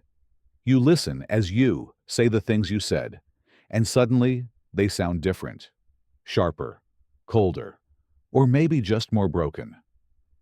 You realize that in the moment, you weren't listening, you were surviving, and so were they. But now, through their eyes, everything changes. The pain you dismissed was deeper than you thought. The silence you interpreted as indifference was actually restraint. And the anger? It was never directed at you. It was directed through you, toward something else. Something older. Something they hadn't named yet. You feel what it was like to stand there, hearing the words you thought were just defense mechanisms, just impulsive replies, and they sting. They echo longer inside this other skin.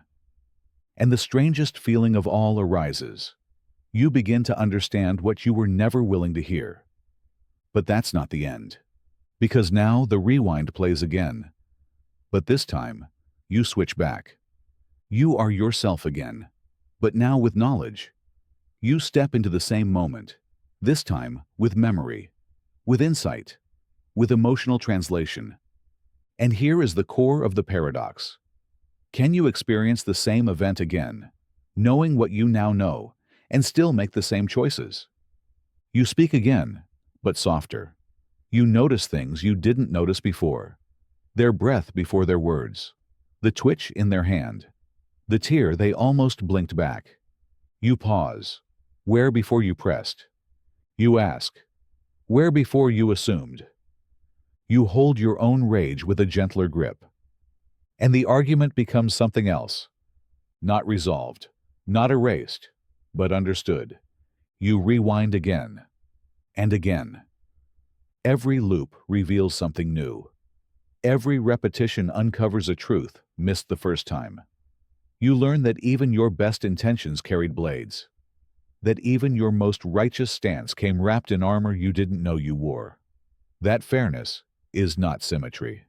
That listening is not waiting to speak. You start to wonder, how many arguments have you walked away from, believing yourself the wounded one, never realizing that both of you were bleeding? And the deeper paradox arrives. If you can fully see from their perspective, does your own dissolve? Can empathy become so complete it erases blame? And if blame dissolves, where does accountability live? You don't want to lose yourself in understanding, but you don't want to go back to blindness. So now you ask, not to win, not to be heard, but to know, not to fix the past, but to understand why it broke. And maybe that's the final purpose of the rewind, not to change what happened, but to finally see what did. Because seeing clearly changes you, even if the outcome remains the same. And in the end, maybe the argument was never about right or wrong. Maybe it was about being misunderstood by someone who was also misunderstood. And maybe, with enough rewinds, you find the one thread that binds you both. Not logic, not language, but humanity. The Timefold Letter. It appears without warning, folded once, sealed in a blank envelope, no stamp, no address. Just your name, written in a hand you recognize, though you can't quite place why. You open it. It's a letter. From you. But not the you are now. It's the you will be. A future self. How far ahead, you don't know. They don't say. The letter isn't dated, not in a way you can understand. There's no year, no location, only moments described with perfect intimacy. A heartbreak that hasn't happened yet. A decision you haven't made. A silence you haven't kept. And in between, a voice that is unquestionably yours, but older, wiser, or maybe just more tired. Here comes the paradox. You are being warned by a version of yourself that does not yet exist, and yet, they only exist because you will one day become them. So who created who? You read the letter again. It doesn't tell you what to do. It doesn't tell you what not to do either. It tells you what happened, and how it felt. And somehow, that's worse. It's not prophecy. It's memory. And now it's your memory, even though it hasn't happened yet. It changes you instantly. How can it not? Now every decision ahead is haunted by a ghost that hasn't been born yet. Do you heed the warning? Do you defy it? If the letter says you will hurt someone, do you walk away from them now, before the wound forms? Or does walking away cause the hurt? If the letter says you will lose something, do you grip it tighter? Or does the grip itself make it slip? Every step now feels like acting inside a riddle. And deeper still, the you who wrote this letter must have once received a letter too, from a different future. So how many letters have you already lived by? How many forks in the road were chosen not from instinct, but because a version of you whispered backwards through time? You wonder, have you ever made a decision that was truly your own? But then comes the quiet terror. What if you're supposed to write the letter? What if one day the circle must complete, and you must become the one who sends the folded envelope to your past self? What will you say? What can you say? Can you tell them to avoid the pain? But without the pain, would they become you? Can you tell them to say yes to love? But what if that love is what broke you? Can you tell them to take the risk? But what if the fall was necessary? And so you hesitate, because maybe the point of the letter was never to change your future. Maybe the point was to prepare your heart, to say, this will hurt, and you will survive. To say, this will break you, and you will still wake up. To say, this is not the end, even when it feels like one. You fold the letter again. It's smoother now, worn with rereading. You don't know if you'll follow its path or avoid it, but you do know this. The person who wrote it did not write from certainty. They wrote from care. And maybe that's all the future ever is. A version of you, quietly rooting for the you who is still becoming. Emotion Sculptor. Imagine you've been handed a chisel. Not for marble, not for wood, but for your own emotions. You are the Emotion Sculptor, a quiet artisan of the soul. And before you stands a still, pulsing shape, your emotional core.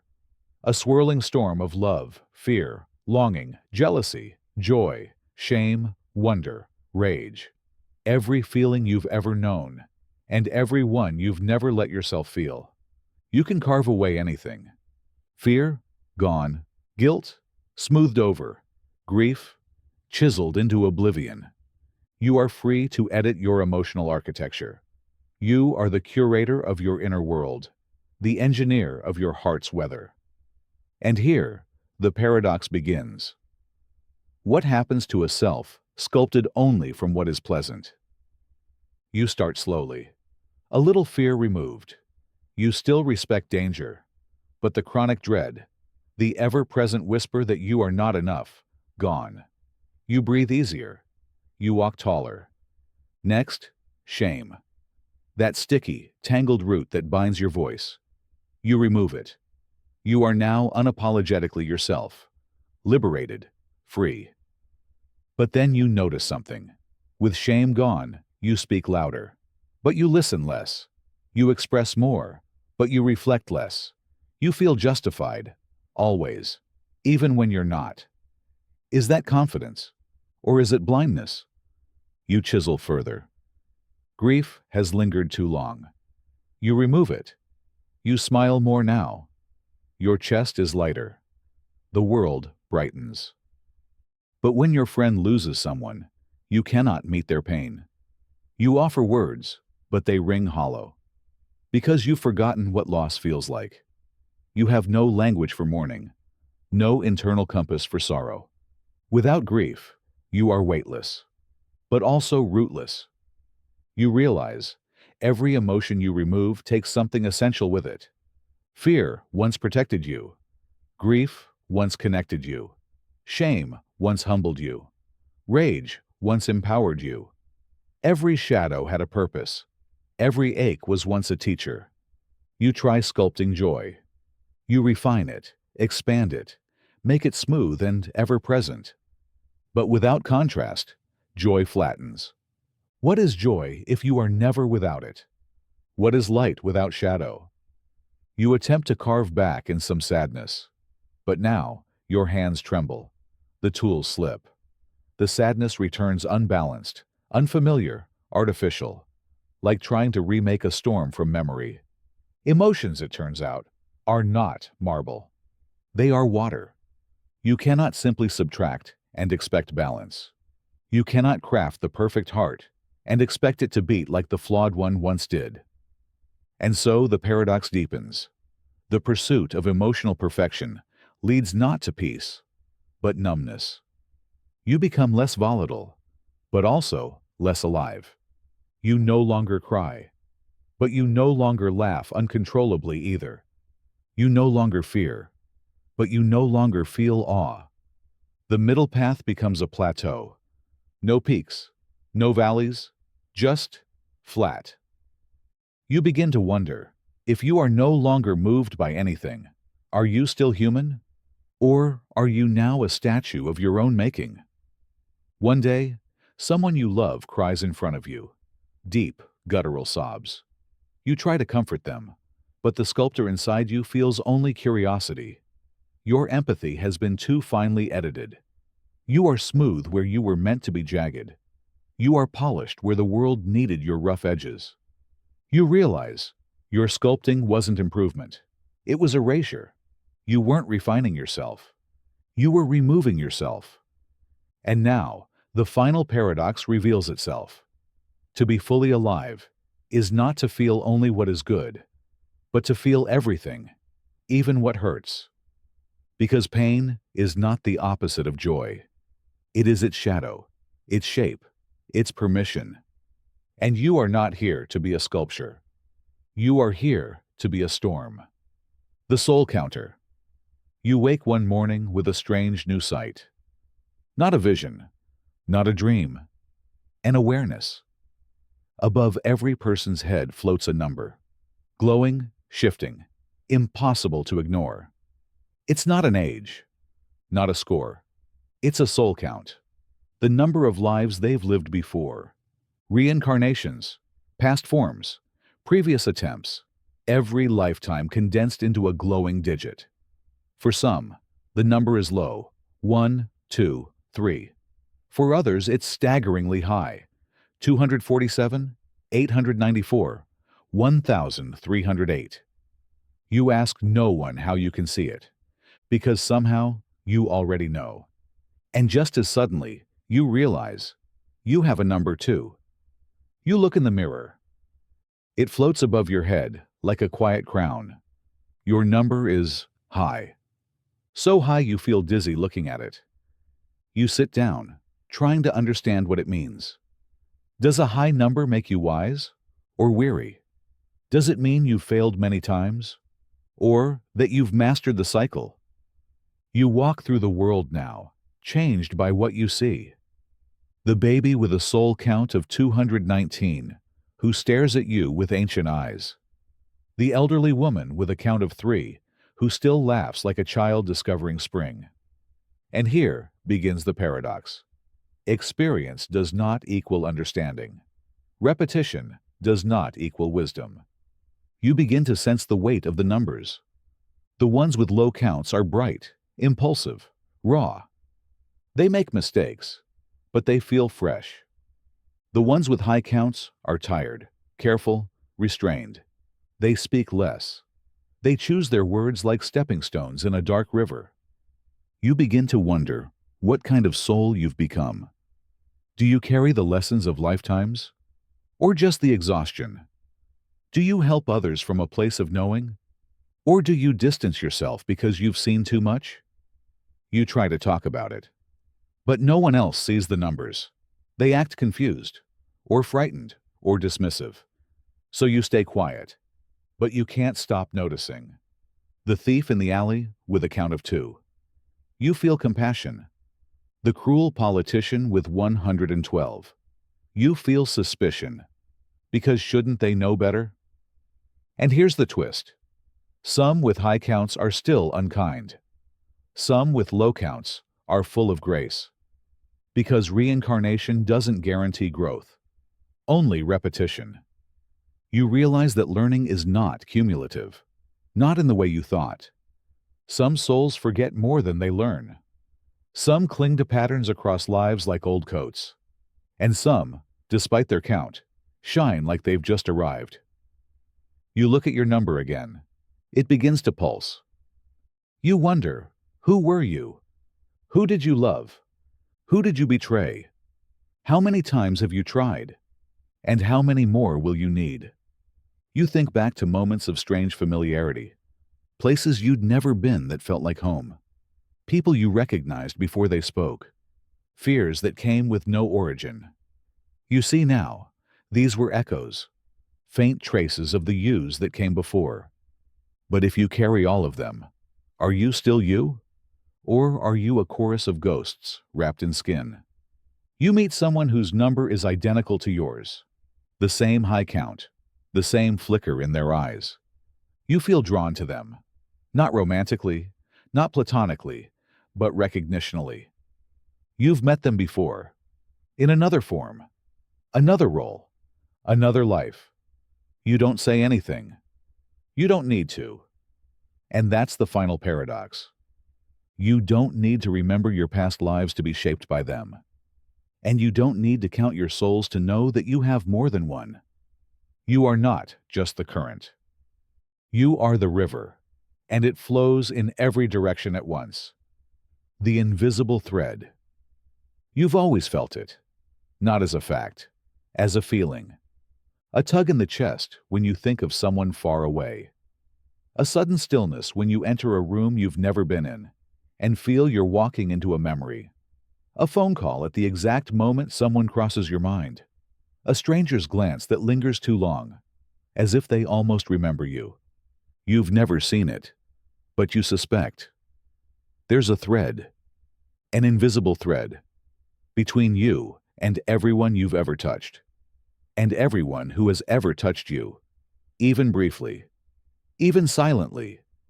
A teacher's word in childhood, a stranger's kindness on a rainy day, a person you hurt, a person who hurt you, a passerby whose face you've forgotten, but whose presence lingered like perfume. The thread doesn't break. Time stretches it. Silence frays it. Distance tangles it. But it remains. And here begins the paradox. Connection does not require awareness. Just because you've forgotten them doesn't mean they've forgotten you. And even if both of you have forgotten, something else remembers. You begin to feel it in crowds. Not anxiety, not fear, a pressure. The hum of shared threads, vibrating like a harp in a storm. You begin to walk slower, look longer. You wonder, how many people around you are connected to you through unseen moments? What glances have you returned without knowing they were echoes of past lives? What lives orbit yours just a few threads away? You sit alone, yet feel crowded. Not by loneliness, but by the weight of presence. Then one night, you have a vision. Not a dream. A map. You see the web. Threads glowing between people. Thin as breath, strong as sorrow. Some straight, some coiled, some broken, but not severed. And in the center, you. But not because you are the source. Because everyone is the center of their own web. And all webs intersect. You are not the spider. You are not the silk.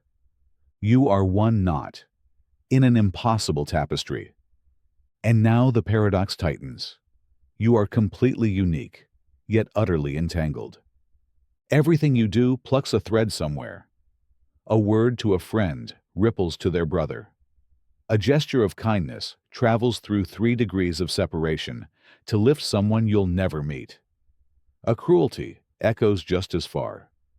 You feel responsible, but also held, because this means you are never truly alone, not even in silence, not even in pain.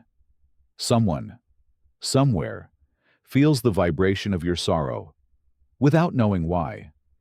And someone, somewhere, is lifted by your joy, without ever seeing your face. You ask, is this thread spiritual, biological, quantum, or is it metaphor made real? But maybe the thread isn't what connects us. Maybe the thread is us. And the illusion was ever thinking we were separate strands. The reverse zoo. You enter the exhibit. You expect animals. But there are none. Instead, rows of glass enclosures, spotlessly clean, subtly lit, face outward into a darkened arena. You're not looking into cages. You're looking out. And here, the sign explains. Welcome to the reverse zoo. You are the exhibit. You laugh, clever, ironic, until the lights flicker on, and you see them. Creatures in the dark, sitting, watching, not behind barriers, not contained. You are. They observe you with calm curiosity, not hostility, not amusement, just presence. Their eyes don't blink. Their gaze doesn't shift. They study your posture, your breath, the twitch of your fingers, the way your mind struggles to pretend this isn't real. You want to wave, speak, but the walls don't allow sound, only spectacle. And now the paradox begins. You are the most intelligent species in the exhibit, and also the most studied. You ask, why? Why you? Why humanity? Are you being punished, preserved, researched? And who are they? They don't resemble anything you've known. Their bodies shimmer with possibilities. Their faces shift subtly, mirroring your expressions, not mockingly, but reflectively. You begin to feel like a child under the gaze of an ancient parent. You try to act natural. But what is natural when you're being watched? Suddenly, every movement feels curated. You sit straighter. You pretend not to feel the weight of being seen. But you do. You wonder, how long have they been watching? Is this your first moment in the enclosure? Or have you lived your entire life here, unaware? And if so, was freedom ever real? Or just a more elaborate form of glass? You press your hand against the wall. It's warm, not cold like you expected. You realize the glass is not to keep you in. It's to protect them from you. And now the paradox sharpens. You are not the most dangerous creature in the zoo, but the most unpredictable. Because you alone possess contradiction. You love and destroy in the same breath. You build cities and bombs with the same hands. You pray for peace while feeding systems that breed war. They are not afraid of you, but they are fascinated by how often you fear yourself. You begin to see the reverse zoo for what it is. A mirror, not of your face, but your species. And the deeper realization follows. If you are the observed, then perhaps you are the alien. You are the creature trying to be understood. You are the mystery. And maybe that's what makes you special. Not your intelligence, not your tools, but your refusal to be defined. The creatures begin to leave. One by one, silently, respectfully. They do not judge.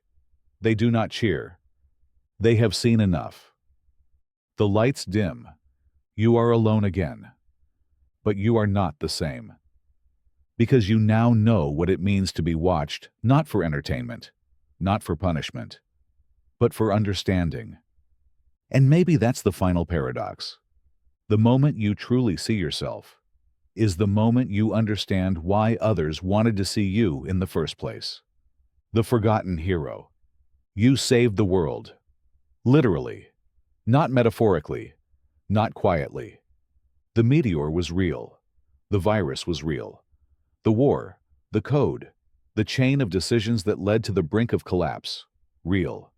And you, through some impossible convergence of instinct, sacrifice, and a choice you didn't even know you were making, stopped it. You don't need the details. You already lived them. The consequence was silence, peace, life. No one died. No cities fell. No one even noticed how close it all came. And that's where the paradox begins. You saved a world that doesn't know it needed saving. You wake up the next day and nothing has changed. People go to work. They complain about the weather. They forget their passwords and leave their coffee half finished. The world ticks on, blissfully unaware that you held its fate in your hand and let it go.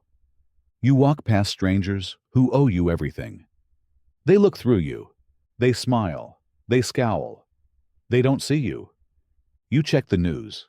Nothing. No headlines. No credits. No whispers of what was averted. And the question forms like a crack in glass. If no one knows what you did you still do it? If a hero saves the world and no one remembers, was it heroism? Or was it simply maintenance? You go back to your life. But it feels different now. Smaller. Not because you want applause, not because you want statues or parades, but because you now live in a world that was supposed to end, and no one knows. No one feels the gratitude humming beneath their ordinary day. They argue about trivialities. They scroll past wonders. They waste minutes like they were guaranteed. You feel alone in your memory of the almost ending. You want to tell someone. But how do you explain a miracle that erased its own footprint? You whisper it to the sky just once. It doesn't echo. And now the paradox deepens. What is the worth of a heroic act that erases itself? You changed everything, and nothing changed. You feel like a ghost, haunting a life that should no longer exist, watching people live because you chose not to let them die. You wonder if other heroes have walked the same road, if someone saved your childhood and never spoke of it, if the world you knew was already built upon forgotten sacrifices.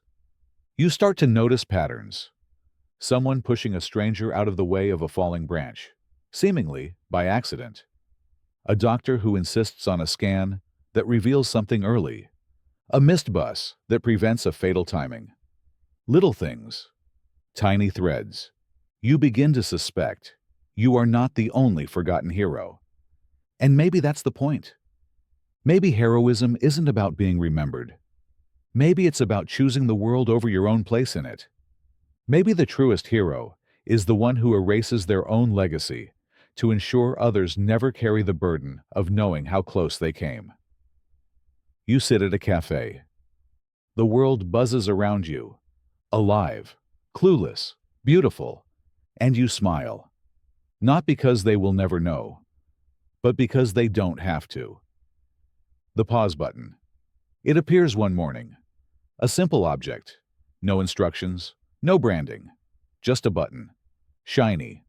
Red. Palm-sized. Labeled with one word. Pause. You press it, and the world stops. Not metaphorically. Not emotionally. Literally. The birds freeze mid-flight. The rain halts in the air like suspended crystal. The traffic stands still. Engines humming, but unmoving.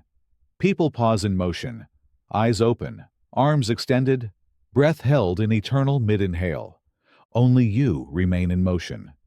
Only you remain aware. You walk the silent streets. Time is not moving. Clocks are not ticking. Your heartbeat is the only rhythm left. And at first, it's euphoric. You are the only being in a world made still. No deadlines, no noise, no urgency. You are above the tide. You eat without waiting. You read without distraction. You walk through a museum and study each brushstroke in perfect silence. You whisper into the void and hear your voice like thunder. But slowly, the paradox sets in. A world paused becomes a world abandoned. You begin to miss the imperfections. The laughter, the arguments, the unpredictability. You try talking to people. They don't respond. You try moving them. Their skin is warm, pliable, but vacant, like statues that still remember how to breathe. You see a mother frozen mid-laugh, her toddler mid-step beside her. You imagine their lives, their dinner that night, their future, and you realize you've stolen it, for now. But for how long? Because the pause doesn't end. Not on its own. There is no blinking light, no countdown, no guarantee that time will resume once you're done using it. You check the button again. It's still glowing, still waiting. You ask, what happens if you never unpause? Does the world grow old in stillness? Or do you? And here, the paradox tightens. Is a world without time still a world? You try to measure how long you've been in the pause. But how do you measure time when time has stopped? You no longer feel tired or hungry. Your body has entered the pause too, biologically static, only mentally active. You begin to write. You fill notebooks. You create. You reflect. But it starts to feel hollow. Because creation, too, longs for reaction. And in this frozen world, you are not alone by choice. You are isolated by control. Then, the darker thought arrives. Maybe you haven't paused the world. Maybe the world has paused you. Maybe you are the experiment, walking through a simulation held in place for observation. Maybe the button is not yours at all. And if you are being watched, are you performing or resisting? You look again at the frozen faces. and realize something else. They are not just paused. They are waiting for you to return them, to rejoin them, to press play. You hesitate, because pressing it means letting go of control, of calm, of the silence you didn't know you craved. You remember what life was like: messy, loud, painful, but also real. And perhaps that's the paradox. Peace without motion is just a prettier form of death. You hold the button. You close your eyes. You press it. Time resumes. A bird flies. A child laughs. A stranger sneezes. And you cry. Not from regret, from aliveness. Because the world is not something to pause. It is something to participate in. The Dream Dealer. They find you just after midnight. No knock, no flash. Just the feeling that someone is watching from the edge of your thoughts. A figure, not shadow, not light, sitting where no one was a moment ago. You try to ask who they are, but they raise a hand and speak first. I deal in dreams. Not illusions, not fantasies, real dreams. The kind you forget when you wake up. The kind that shift your life, even when you can't name how. They offer you a trade. You may choose to dream someone else's dream tonight. Anyone's. A stranger's. A lover's. A child's. A tyrant's. You will live their dream as they do. You will feel what they feel. No edits. No filters. No barrier between their subconscious and your waking memory. And in exchange, they will dream yours. Just once. One night. You hesitate. You've never seen your dreams as something valuable. Not until now. But here begins the paradox. What is the price of seeing through someone else's soul, if they must walk through yours? You ask what happens if the dream is dangerous. They smile. Dreams are always dangerous, especially the honest ones. You choose someone simple first, a stranger, just to test it. That night, you fall asleep and awaken in their dream. You're running barefoot across a field. Your chest aches with longing. You are 7 years old and the moon is alive. Your dead grandmother is whispering secrets into your ear as flowers bloom from your hands. You cry in your sleep. You wake in awe. It's the most vivid thing you've ever felt. But you can't stop thinking, what did they see? Your own dreams have never felt like art. They've felt like confusion, anxieties, buried regrets. Did they walk through your darkness? Or worse, did they understand it better than you do? You choose another dream the next night. This time, a world leader. You want to understand them. You expect strategy, logic, vision. Instead, you find yourself in a collapsing hallway. Walls made of mirrors.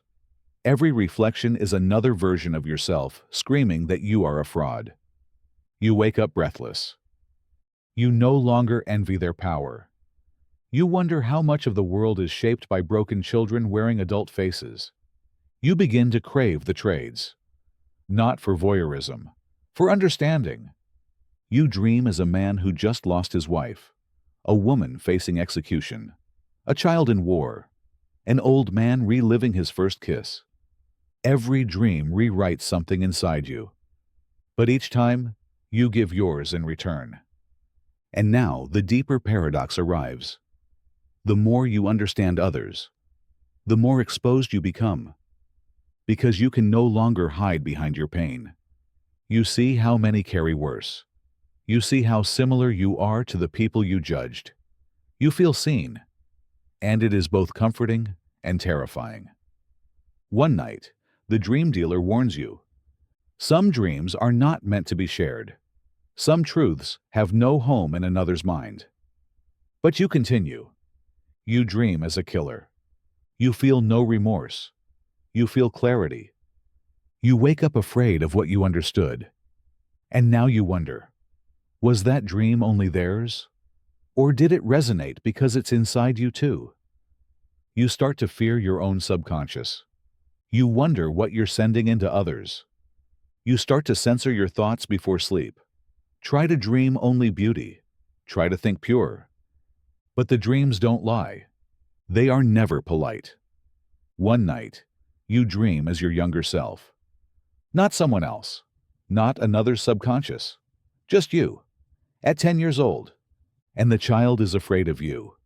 You wake up and cry. Not because you were cruel, but because the child still lives inside you, waiting for safety that never came. You begin to understand that trading dreams was never about others. It was about learning to see yourself through the lens of empathy. And perhaps the final paradox. The dream you most need to understand is your own. The idea thief. It starts subtly. You think of something, a sentence, a melody, a new way to solve an old problem. You write it down. Let it simmer. You feel proud. It feels new. And then you see it. Published. Sung. Patented. Not by you. By someone else. Someone who couldn't possibly have known. Someone across the world. Someone you've never met. You laugh at first. Coincidence. But it keeps happening.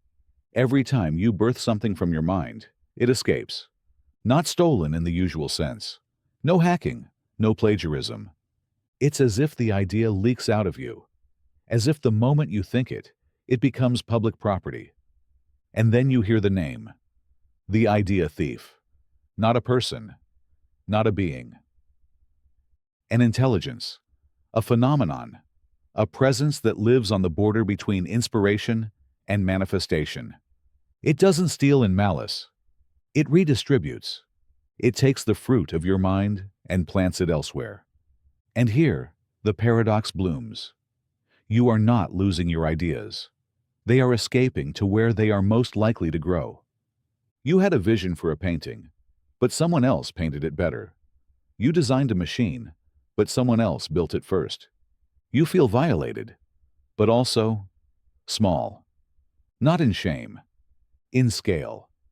As if your mind is not the origin of thought, but a port, a harbor that ideas pass through, docking briefly before sailing into other lives.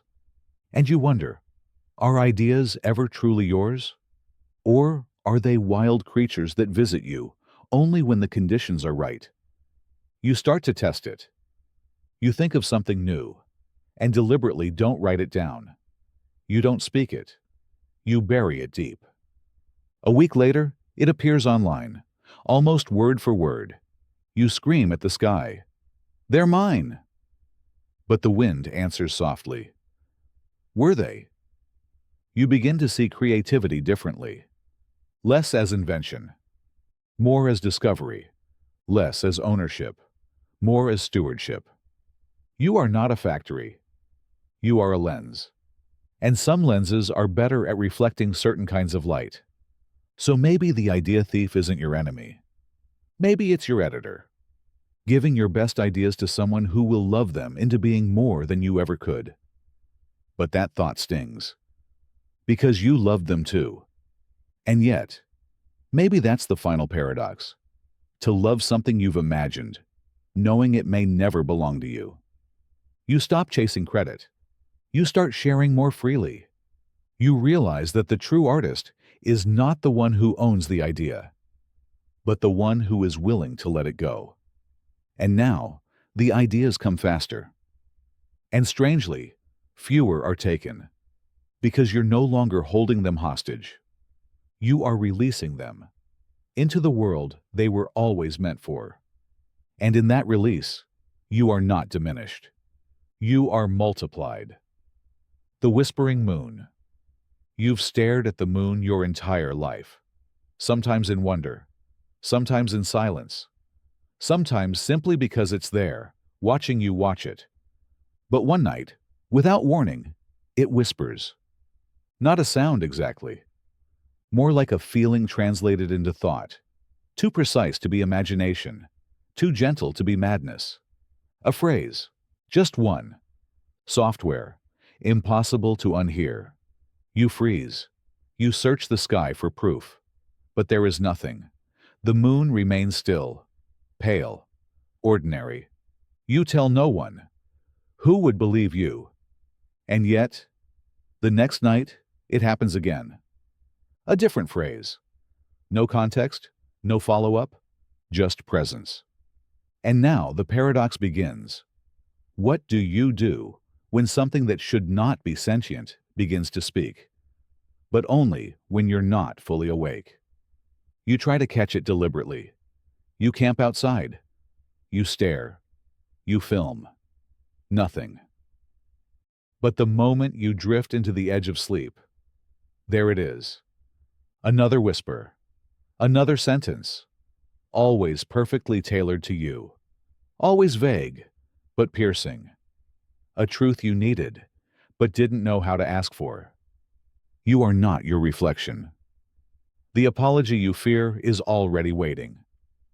You have been here before. You try to write them down, but the words slip like silk through your fingers. What you record in the morning is never quite what you remember. But the feeling lingers. A strange intimacy. Not divine.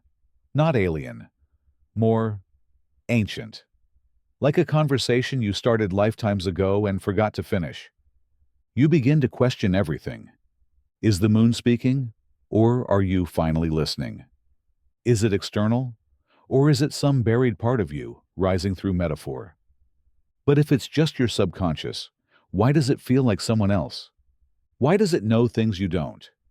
You start comparing notes. You meet others, quietly, who admit to hearing whispers too.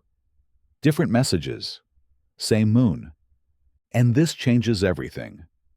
Because if it's not just your moon, then whose is it? Is it one speaker with many mouths? Or many speakers using one face? You begin to sense a pattern. The moon never answers questions, only gives you better ones. It doesn't guide, it nudges. It doesn't reveal. It rearranges your perception just enough that you reveal things to yourself. One night, the whisper doesn't come. You feel its absence more than you ever felt its presence. You realize how much you've come to rely on it. And you begin to wonder, was it ever the moon? Or did the moon simply become the shape your truth needed to take? Because humans worship what watches them. And the moon has always watched. Maybe the moon is not speaking to you at all. Maybe you are projecting onto the moon because it is the only surface large enough, constant enough, silent enough to carry the weight of your longing. Maybe every whisper is just the echo of a thought you weren't brave enough to hear when it was still inside you. But then again, what difference does it make? If the truth comes through a dream, or a deity, or a disk of light hanging in the sky, does the source change its impact? Isn't the real question, why did you need it to whisper at all, when it's been shining on you the entire time? And maybe, just maybe, the moon never started speaking. Maybe you finally became still enough to hear what was always being said.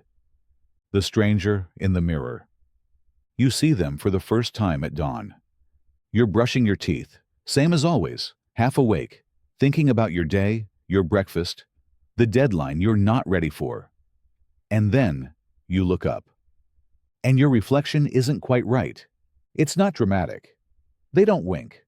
They don't smile when you don't. They don't move out of sync.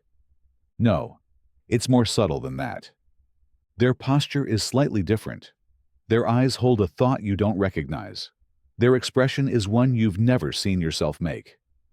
And the strangest part is, they seem to be studying you. Not watching, not copying, studying. As if you are the reflection. You blink. So do they. Everything's normal. But the sensation lingers. The next day, it happens again. This time, their face lingers a fraction too long when you turn away. You whip back. They're you again. But the question has already taken root. Who is reflecting whom? And here begins the paradox. The more you trust the mirror, the more you assume that it shows you truth. But what if it doesn't? What if it shows you possibility? What if it's not a copy, but a doorway? You start testing it. You raise your left hand. So do they. You smile. So do they. But the feeling won't go away. They are becoming more present. Not aggressive, not frightening. Just real. You try different mirrors, different rooms. Same result. The stranger is always there, wearing your face, with a soul just out of reach. You start asking questions aloud. Who are you? They don't answer. But their silence feels deliberate, as if they're deciding whether you're ready to know. Then one night, in the quiet of your bathroom, you stare at the mirror until your eyes blur. And in that blur, something shifts. Not visually, energetically. You feel it. This is not your reflection. This is the other you. The one who made the other choices. The one who stayed instead of left. The one who spoke instead of swallowed silence. The one who hurt someone you forgave. The one who loved someone you feared. And now they are staring at you, wondering the same thing. Who would I be if I had been you? The mirror becomes a meeting place. Not glass, not illusion. A boundary, thin, reflective, but no longer absolute. And now, the deeper paradox appears. If both of you are versions of truth, is either one of you real? Are you the dreamer or the dreamed? You remember every time you've stared at a mirror and wondered who you really are. But maybe it was wondering back. Maybe it still is. You lean closer. They do too. And for the first time, it feels like they want to speak. You put your hand against the mirror. So do they. And for a moment, it's not like touching glass. It's like touching intention, a choice, a possibility that never came to pass, saying, I never left you. I simply became a story you chose not to tell. You ask again, more softly, who are you? And the stranger smiles in a way that is entirely unfamiliar, yet deeply yours. Then whispers, I am who you would have been if you had listened sooner. The Unfinished Symphony. It doesn't start with music. It starts with silence. A long, humming kind of silence.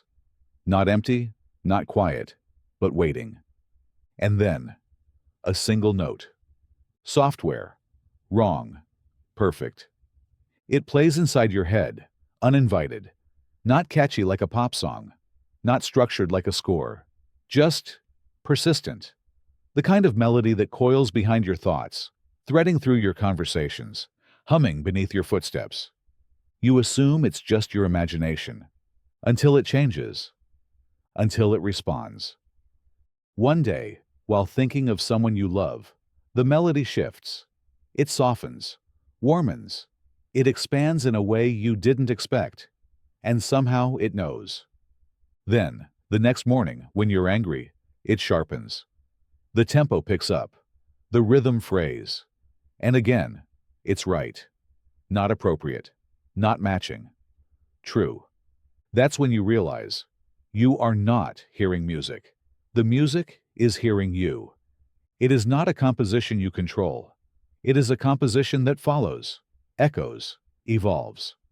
And here begins the paradox. This symphony does not exist apart from your life. But your life cannot be separated from the symphony. You try to capture it. You hum it, record it, play it on a keyboard. But it never sounds the same outside your mind. The moment you externalize it, it loses its essence, like trying to trap a flame in a photograph. You visit a composer. You try to explain. They listen politely. They smile gently. They say it sounds like a beautiful metaphor. But to you, it's not. It's a real sound, a real presence, and worse, it's unfinished. Always unfinished. Every time you think you've heard its conclusion, it spirals, changes keys, introduces a new motif. It refuses closure. It resists resolution. And this, too, becomes a mirror. Because so do you. You think about all the things you've left half said, half done, half lived. All the people you almost loved. All the dreams you nearly followed. All the versions of yourself that almost took the stage but never played the final chord. The symphony begins to feel personal. Not a soundtrack to your life, but a representation of it. Fluid, fractured, melodic in places, dissonant in others. Beautiful, not because it ends, but because it refuses to. You begin to feel that the music isn't just following your life, it's shaping it. One night, as the melody twists into something eerily familiar, you realize, this is a piece of music no one else will ever hear. Because no one else will ever be you. It is your soul, translated into sound. And every choice you make is a new note in a composition you didn't know you were writing. And now, the paradox deepens. To live fully is to accept that your life will always be incomplete. You will never finish your song. You will never resolve every tension. You will never tie off every theme. And maybe you were never supposed to. Because what if the perfection of a life is not in its conclusion, but in its continuation? What if the most honest melody is the one that's still becoming? You stop trying to write it down. You stop trying to end it. You let it play. And in that surrender, you hear something new. Harmony. Not perfection. Not closure. But harmony. The kind of harmony that exists only when you stop trying to force a finale and start listening to the present moment as part of the song. You walk through your day differently now. Every conversation is a chord. Every emotion, a dynamic shift. Every silence, a rest that deepens the meaning of the notes around it. And when you lie down to sleep, the music does not fade. It wraps around you like a blanket of becoming. A reminder that your unfinished symphony is not a flaw. It is your fingerprint. The 1-second delay. You don't notice it at first. How could you? 1 second is nothing. A blink, a breath, a pause you wouldn't even register. But something's off. You speak, and people don't respond immediately. You drop a glass, and it shatters a second later. You laugh at a joke, and your friend's smile arrives just after it should have. It's not them. It's you. You are out of sync with the world. Exactly 1 second behind. You test it. Clap your hands. Count. Speak into a recorder. And always, always, the response comes 1 second too late. Except to you. It feels on time. Because your experience has shifted. You are still reacting instantly, from your perspective. But everything you perceive is delayed.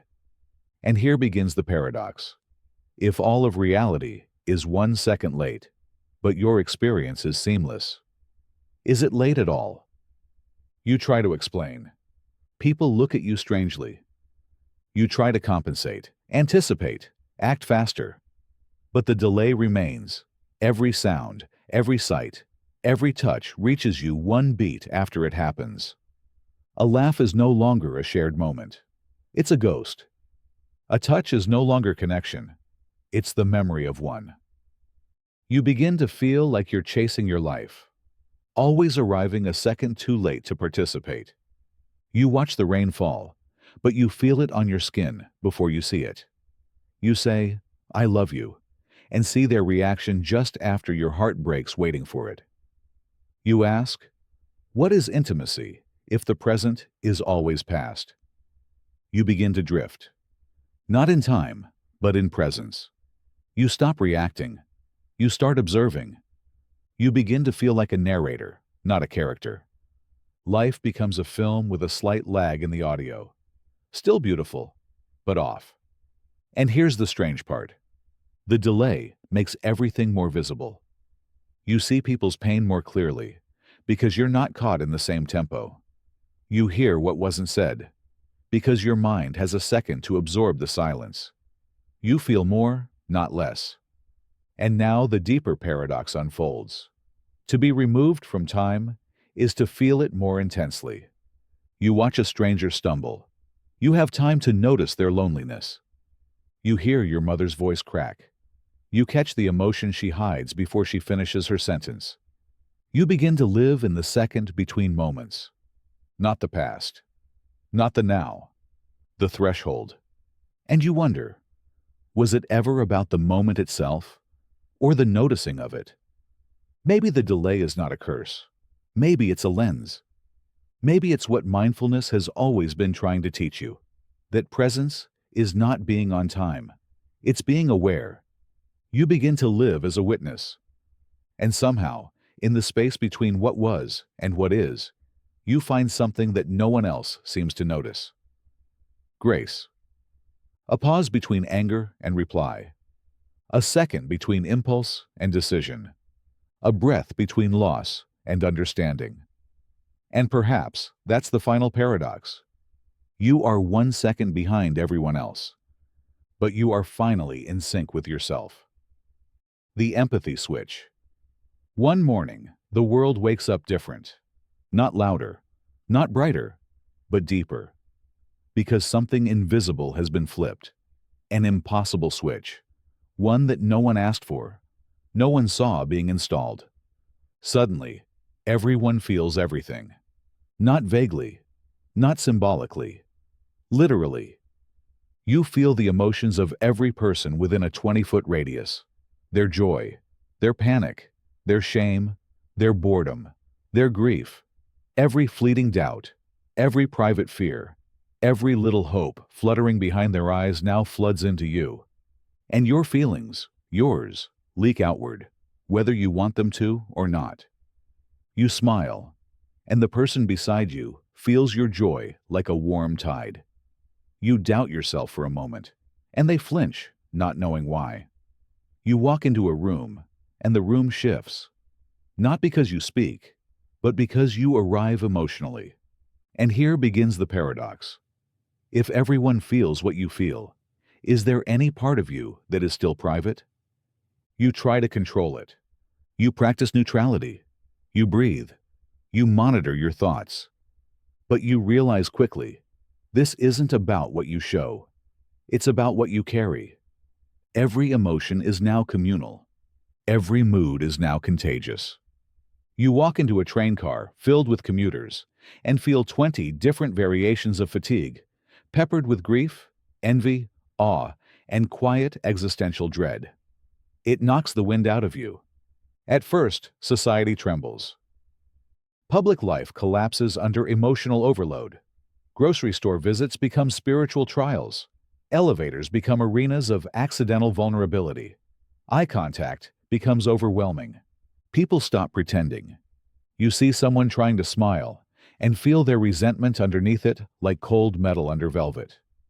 You see a child sulking and feel the confusion of having no words for their fear. You see a politician make a speech and feel the echo chamber of emptiness behind every polished phrase. And the paradox intensifies. Authenticity becomes inescapable, and yet unbearable. Because if you can't hide how you feel, what happens to the self you used to protect? The masks fall. Not by choice, by exposure. Social niceties vanish. Small talk is replaced by stunned silence or sudden embraces. Some people retreat. Others open like they've been waiting for this all their lives. You start noticing kindnesses more, feeling them more. Someone helps an old man across the street, and your chest lights up as if you did it yourself. You also feel cruelty more vividly. A careless insult feels like a slap to everyone in the room. And slowly, society begins to adapt. Fights dissolve faster. Apologies happen sooner. People begin choosing their words not just for logic, but for impact. Because now, every cruel word is a shared bruise. and every kindness becomes a shared salve. You begin to wonder, was this how it was always meant to be? That our isolation was never natural, only convenient? That this emotional firewall we called privacy was less about safety and more about illusion? Then comes the darker truth. You begin to feel things you didn't know you felt.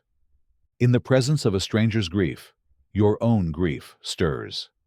In another's shame, your own guilt rises like smoke from embers you thought extinguished. You realize, empathy isn't just feeling others. It's revealing parts of yourself. And that's when you understand the final paradox. The more connected you are to others, the more clearly you must face your own emotional landscape. You used to think you were empathetic. Now, you realize empathy was never a virtue. It was a capacity. And now that the switch is on, there is no off. You are a mirror, and everything around you is your reflection. And maybe, just maybe, that's what love always wanted to be. The Lucid Key. It arrives without explanation. A small brass object on your pillow one night. A key with no lock, cool to the touch, humming slightly, like a memory trying to become real. Attached is a note in handwriting you don't recognize but instinctively trust. It says, "Hold this before you sleep. You will know the dream is a dream." You laugh, until it works. The first night, you hold the key, and when you drift into sleep, the dream announces itself. Not in words, but in awareness. You are dreaming, and you know it. And everything changes. You are in control. Not total control, but enough. Enough to fly, to explore, to confront old fears with a smile, and shape the sky with a thought. You awaken amazed. But the second night is different, because this time, you dream of your childhood home. You walk through rooms exactly as they were. You touch the wallpaper, smell your grandmother's perfume, hear your father's voice in another room. You know it's a dream, but it feels more real than your waking memories. And here begins the paradox. If the dream feels more authentic than your recollection, which one is the truth? You use the key again. Each night the dreams become more vivid, more layered. You meet people you've lost, talk with them, cry with them, even say the goodbyes you never got to say. You visit places you've never been, and wake with memories that feel earned. You learn in your sleep. You heal in your sleep. You live in your sleep. And soon, you begin to question the waking world. Because the dreams are no longer fantastical. They are possible, plausible, subtle. They follow logic. They echo real choices. They feel like alternate versions of your real life. Lives that never happened, but could have. And now, the deeper paradox forms. If the only difference between your dream life and your real life is the knowledge of dreaming, are they truly separate? You begin to carry insights from the dream into the waking day. You speak with more clarity. You forgive faster. You stop avoiding parts of yourself that used to scare you. But then, something shifts. You start dreaming about the day you just lived. Almost exactly. Same events, same people, same conversations. But in the dream, you do it differently. You're bolder, softer, wiser. You wake up aching, because now your dreams are not escapes. They are corrections, and reality starts to feel insufficient. Not wrong, just underdeveloped.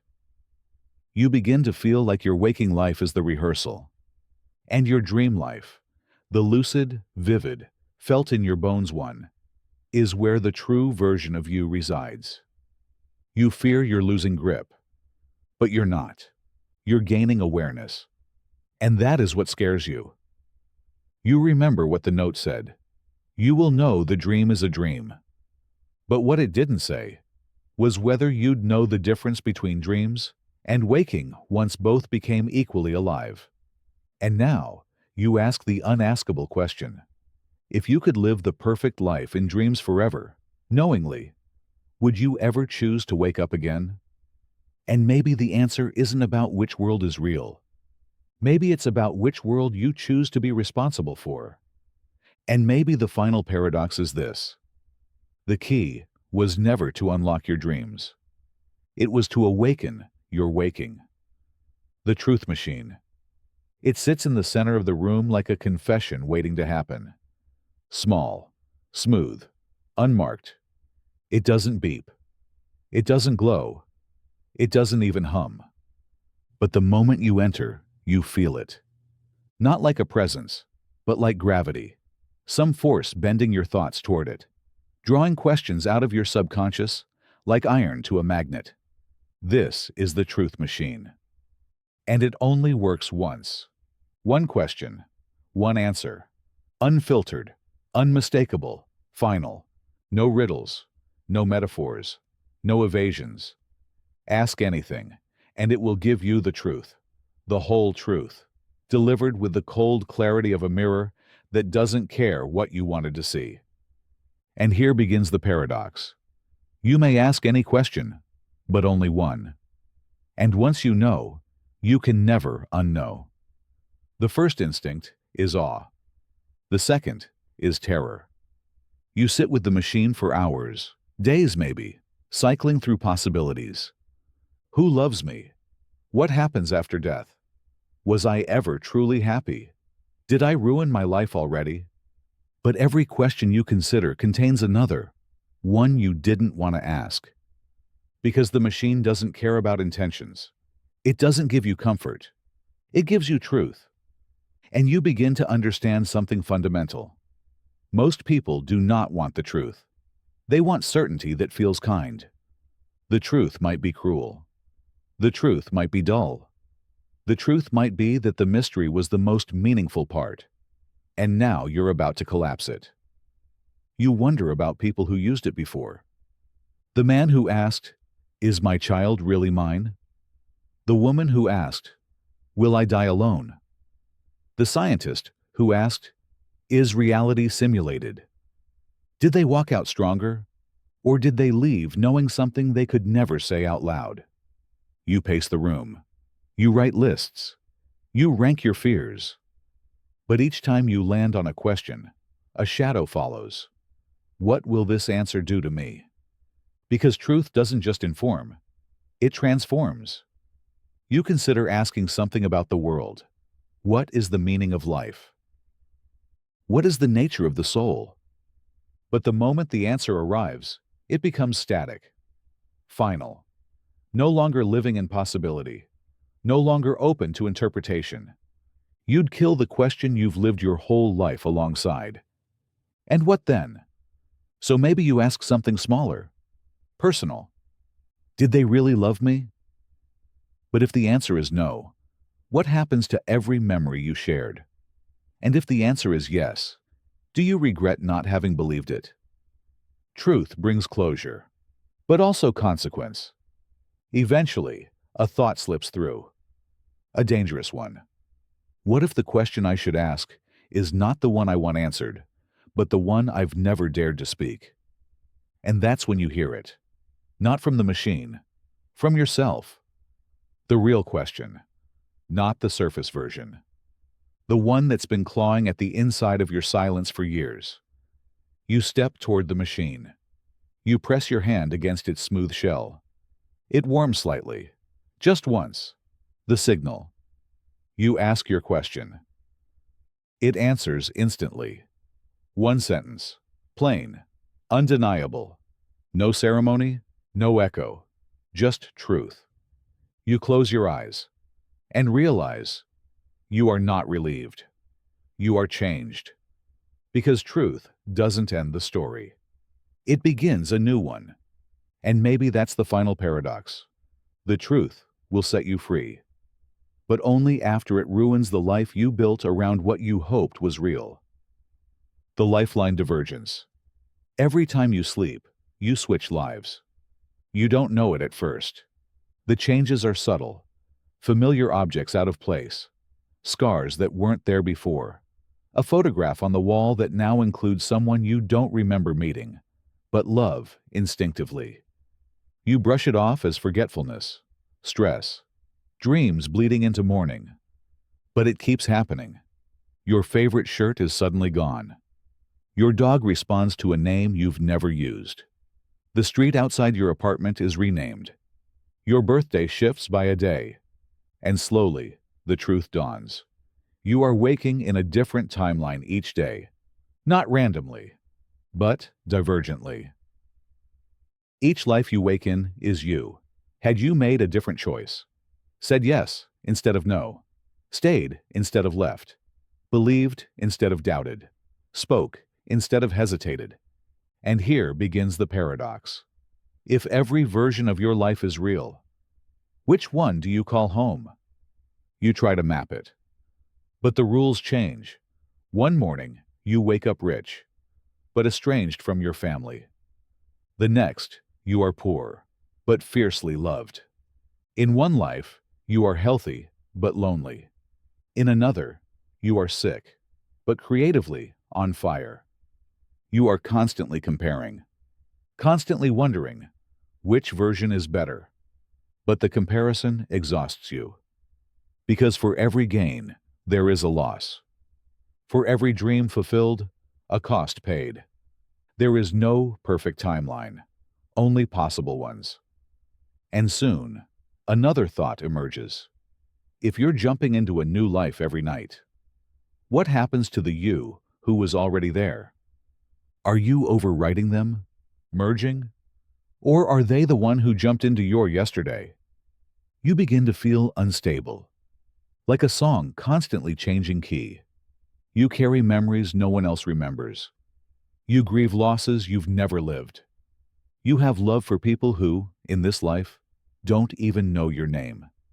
And worst of all, you start forgetting which version you began in. You can't find your way back. Because back to where? Back to who? And here comes the deeper paradox. If you are constantly becoming someone new, is there a you at all? Or are you simply a narrative, written fresh every night by a hand you never see? You try to stop sleeping. It doesn't work. Your body insists. And with every morning, a new variation of truth greets you. Eventually, you stop trying to control it. You start listening. You begin to ask each version of your life, what is this one trying to teach me? What did this self learn that I never could? You start to see each life not as a mistake, but as a mirror. You begin to forgive things you never experienced. You begin to love people you'll never meet again. You begin to carry wisdom from 1,000 versions of yourself and weave them into the present, even if that present is fleeting. And maybe that's the point. Maybe you were never meant to pick a life. Maybe you were meant to live all of them and carry the shared soul that stitches them together. And that's the final paradox. The self is not singular. The self is not stable. The self is the story we continue to tell across infinite versions of ourselves, all searching for the same thing: presence, the reality overlay. You don't notice it at first. The world looks the same, feels the same.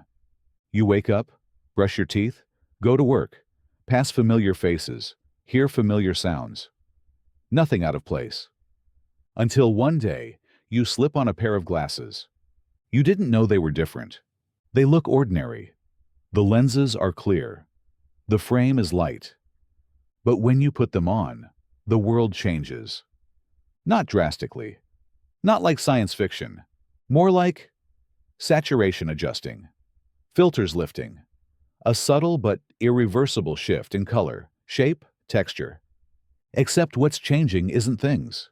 It's truth. The glasses don't enhance what you see.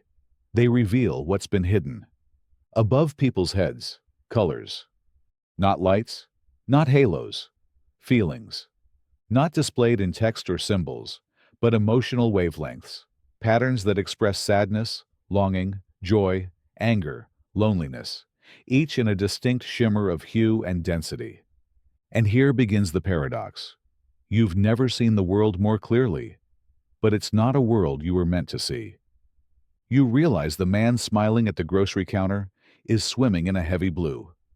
The couple laughing over dinner is suffused with gray frustration beneath the gold. The confident executive vibrates with anxious flickers just under the surface. The glasses don't lie. They don't interpret.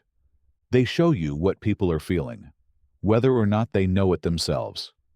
You try to take them off. And you can. But you no longer trust what you see without them. Because now, when someone says, "I'm fine," you remember the bruised purple aura that curled behind their eyes. And when someone says, "I love you," you remember that it was not red, or pink, or gold, but faint, flickering, uncertain green. And now you ask, was I ever truly seeing the world at all? Or just the version people performed for me? You walk differently now. You stop assuming. You begin listening to colors, not words. You stop responding to tone and start responding to texture. And you find yourself acting kinder, not because of what people say, but because of what they hide. You pass a stranger on the bus, radiating the kind of sadness that doesn't cry, but folds quietly inward. You sit beside them. You don't talk. You just exist gently in their space. And somehow, you both feel better. You begin wondering, what would happen if everyone could see like this? Would society collapse? Or finally begin? Would people stop lying? Or just get better at concealing? Would empathy rise? Or would fear? And here, the deeper paradox reveals itself. When truth is visible, connection becomes unavoidable. But so does vulnerability. You try to tell someone about the glasses. They don't understand. You offer to let them try. They hesitate. Because what if they look at you and see something you're not ready to admit? You realize most people are terrified not of being seen, but of being accurately seen.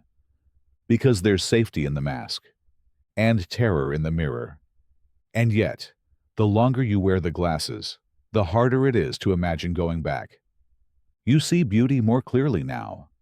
A moment of forgiveness glows like sunrise in real time. A burst of creativity paints the air in fractal bursts. An unspoken kindness shines brighter than a full moon. You watch a child hand their last piece of candy to a friend, and it lights the room with pure, translucent joy. And now, the final paradox becomes clear.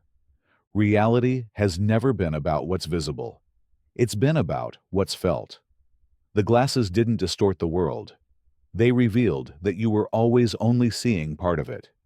You keep them on, not because it's easier, but because it's truer. And truth, once seen, is a responsibility. Even if no one else knows what you're seeing. Even if you are the only one who does. The end of the story. You find it on your nightstand. A book. Plain, leather-bound, unmarked. You don't remember buying it. Don't remember anyone giving it to you. But when you open it, you realize what it is. It's your life. Every chapter written, page after page, from your first breath to the exact moment you're in right now. And on the next page, the one you haven't turned yet, are the words, "Chapter ending." And the next page after that? Blank. Here begins the paradox. You are reading the story of your life, but the story is still unfolding. You try to skip ahead. The pages are empty. You try to rewrite what's already been written. The ink doesn't smudge. You try to burn the book. It won't catch fire. So you stare at the final written page, today, and wonder, what comes next? You close the book. You walk through your day. And when you return to it that night, you open to the next page. And the story has updated. Now it includes everything you just did. Every choice, every hesitation, every quiet thought you thought no one else noticed. You realize the book is still writing itself. Or maybe you're writing it and the book is merely recording. But that raises another question. Who's reading? Because the prose isn't casual. It's poetic, reflective, written with the kind of distance that suggests not just record-keeping, but observation.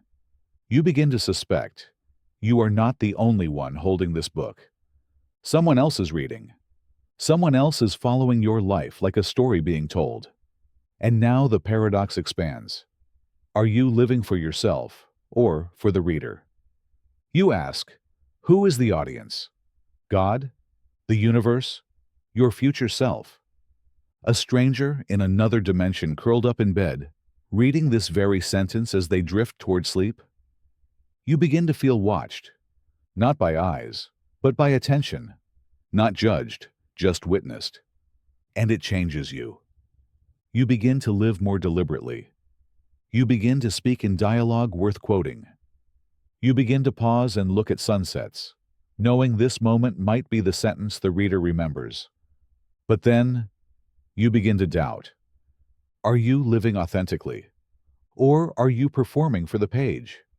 And is there even a difference? If performance shapes intention, and intention shapes behavior, then perhaps all living is performance, just in different genres. Eventually, you reach the final chapter.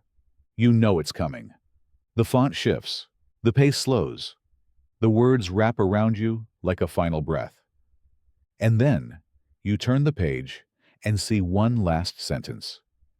You don't know what it is until the moment it happens, the moment you live it, the moment your story ends. And as the page fades into white, you wonder, will the reader close the book and forget? Or will they hold it to their chest and whisper, that one changed me? And maybe that's the final paradox.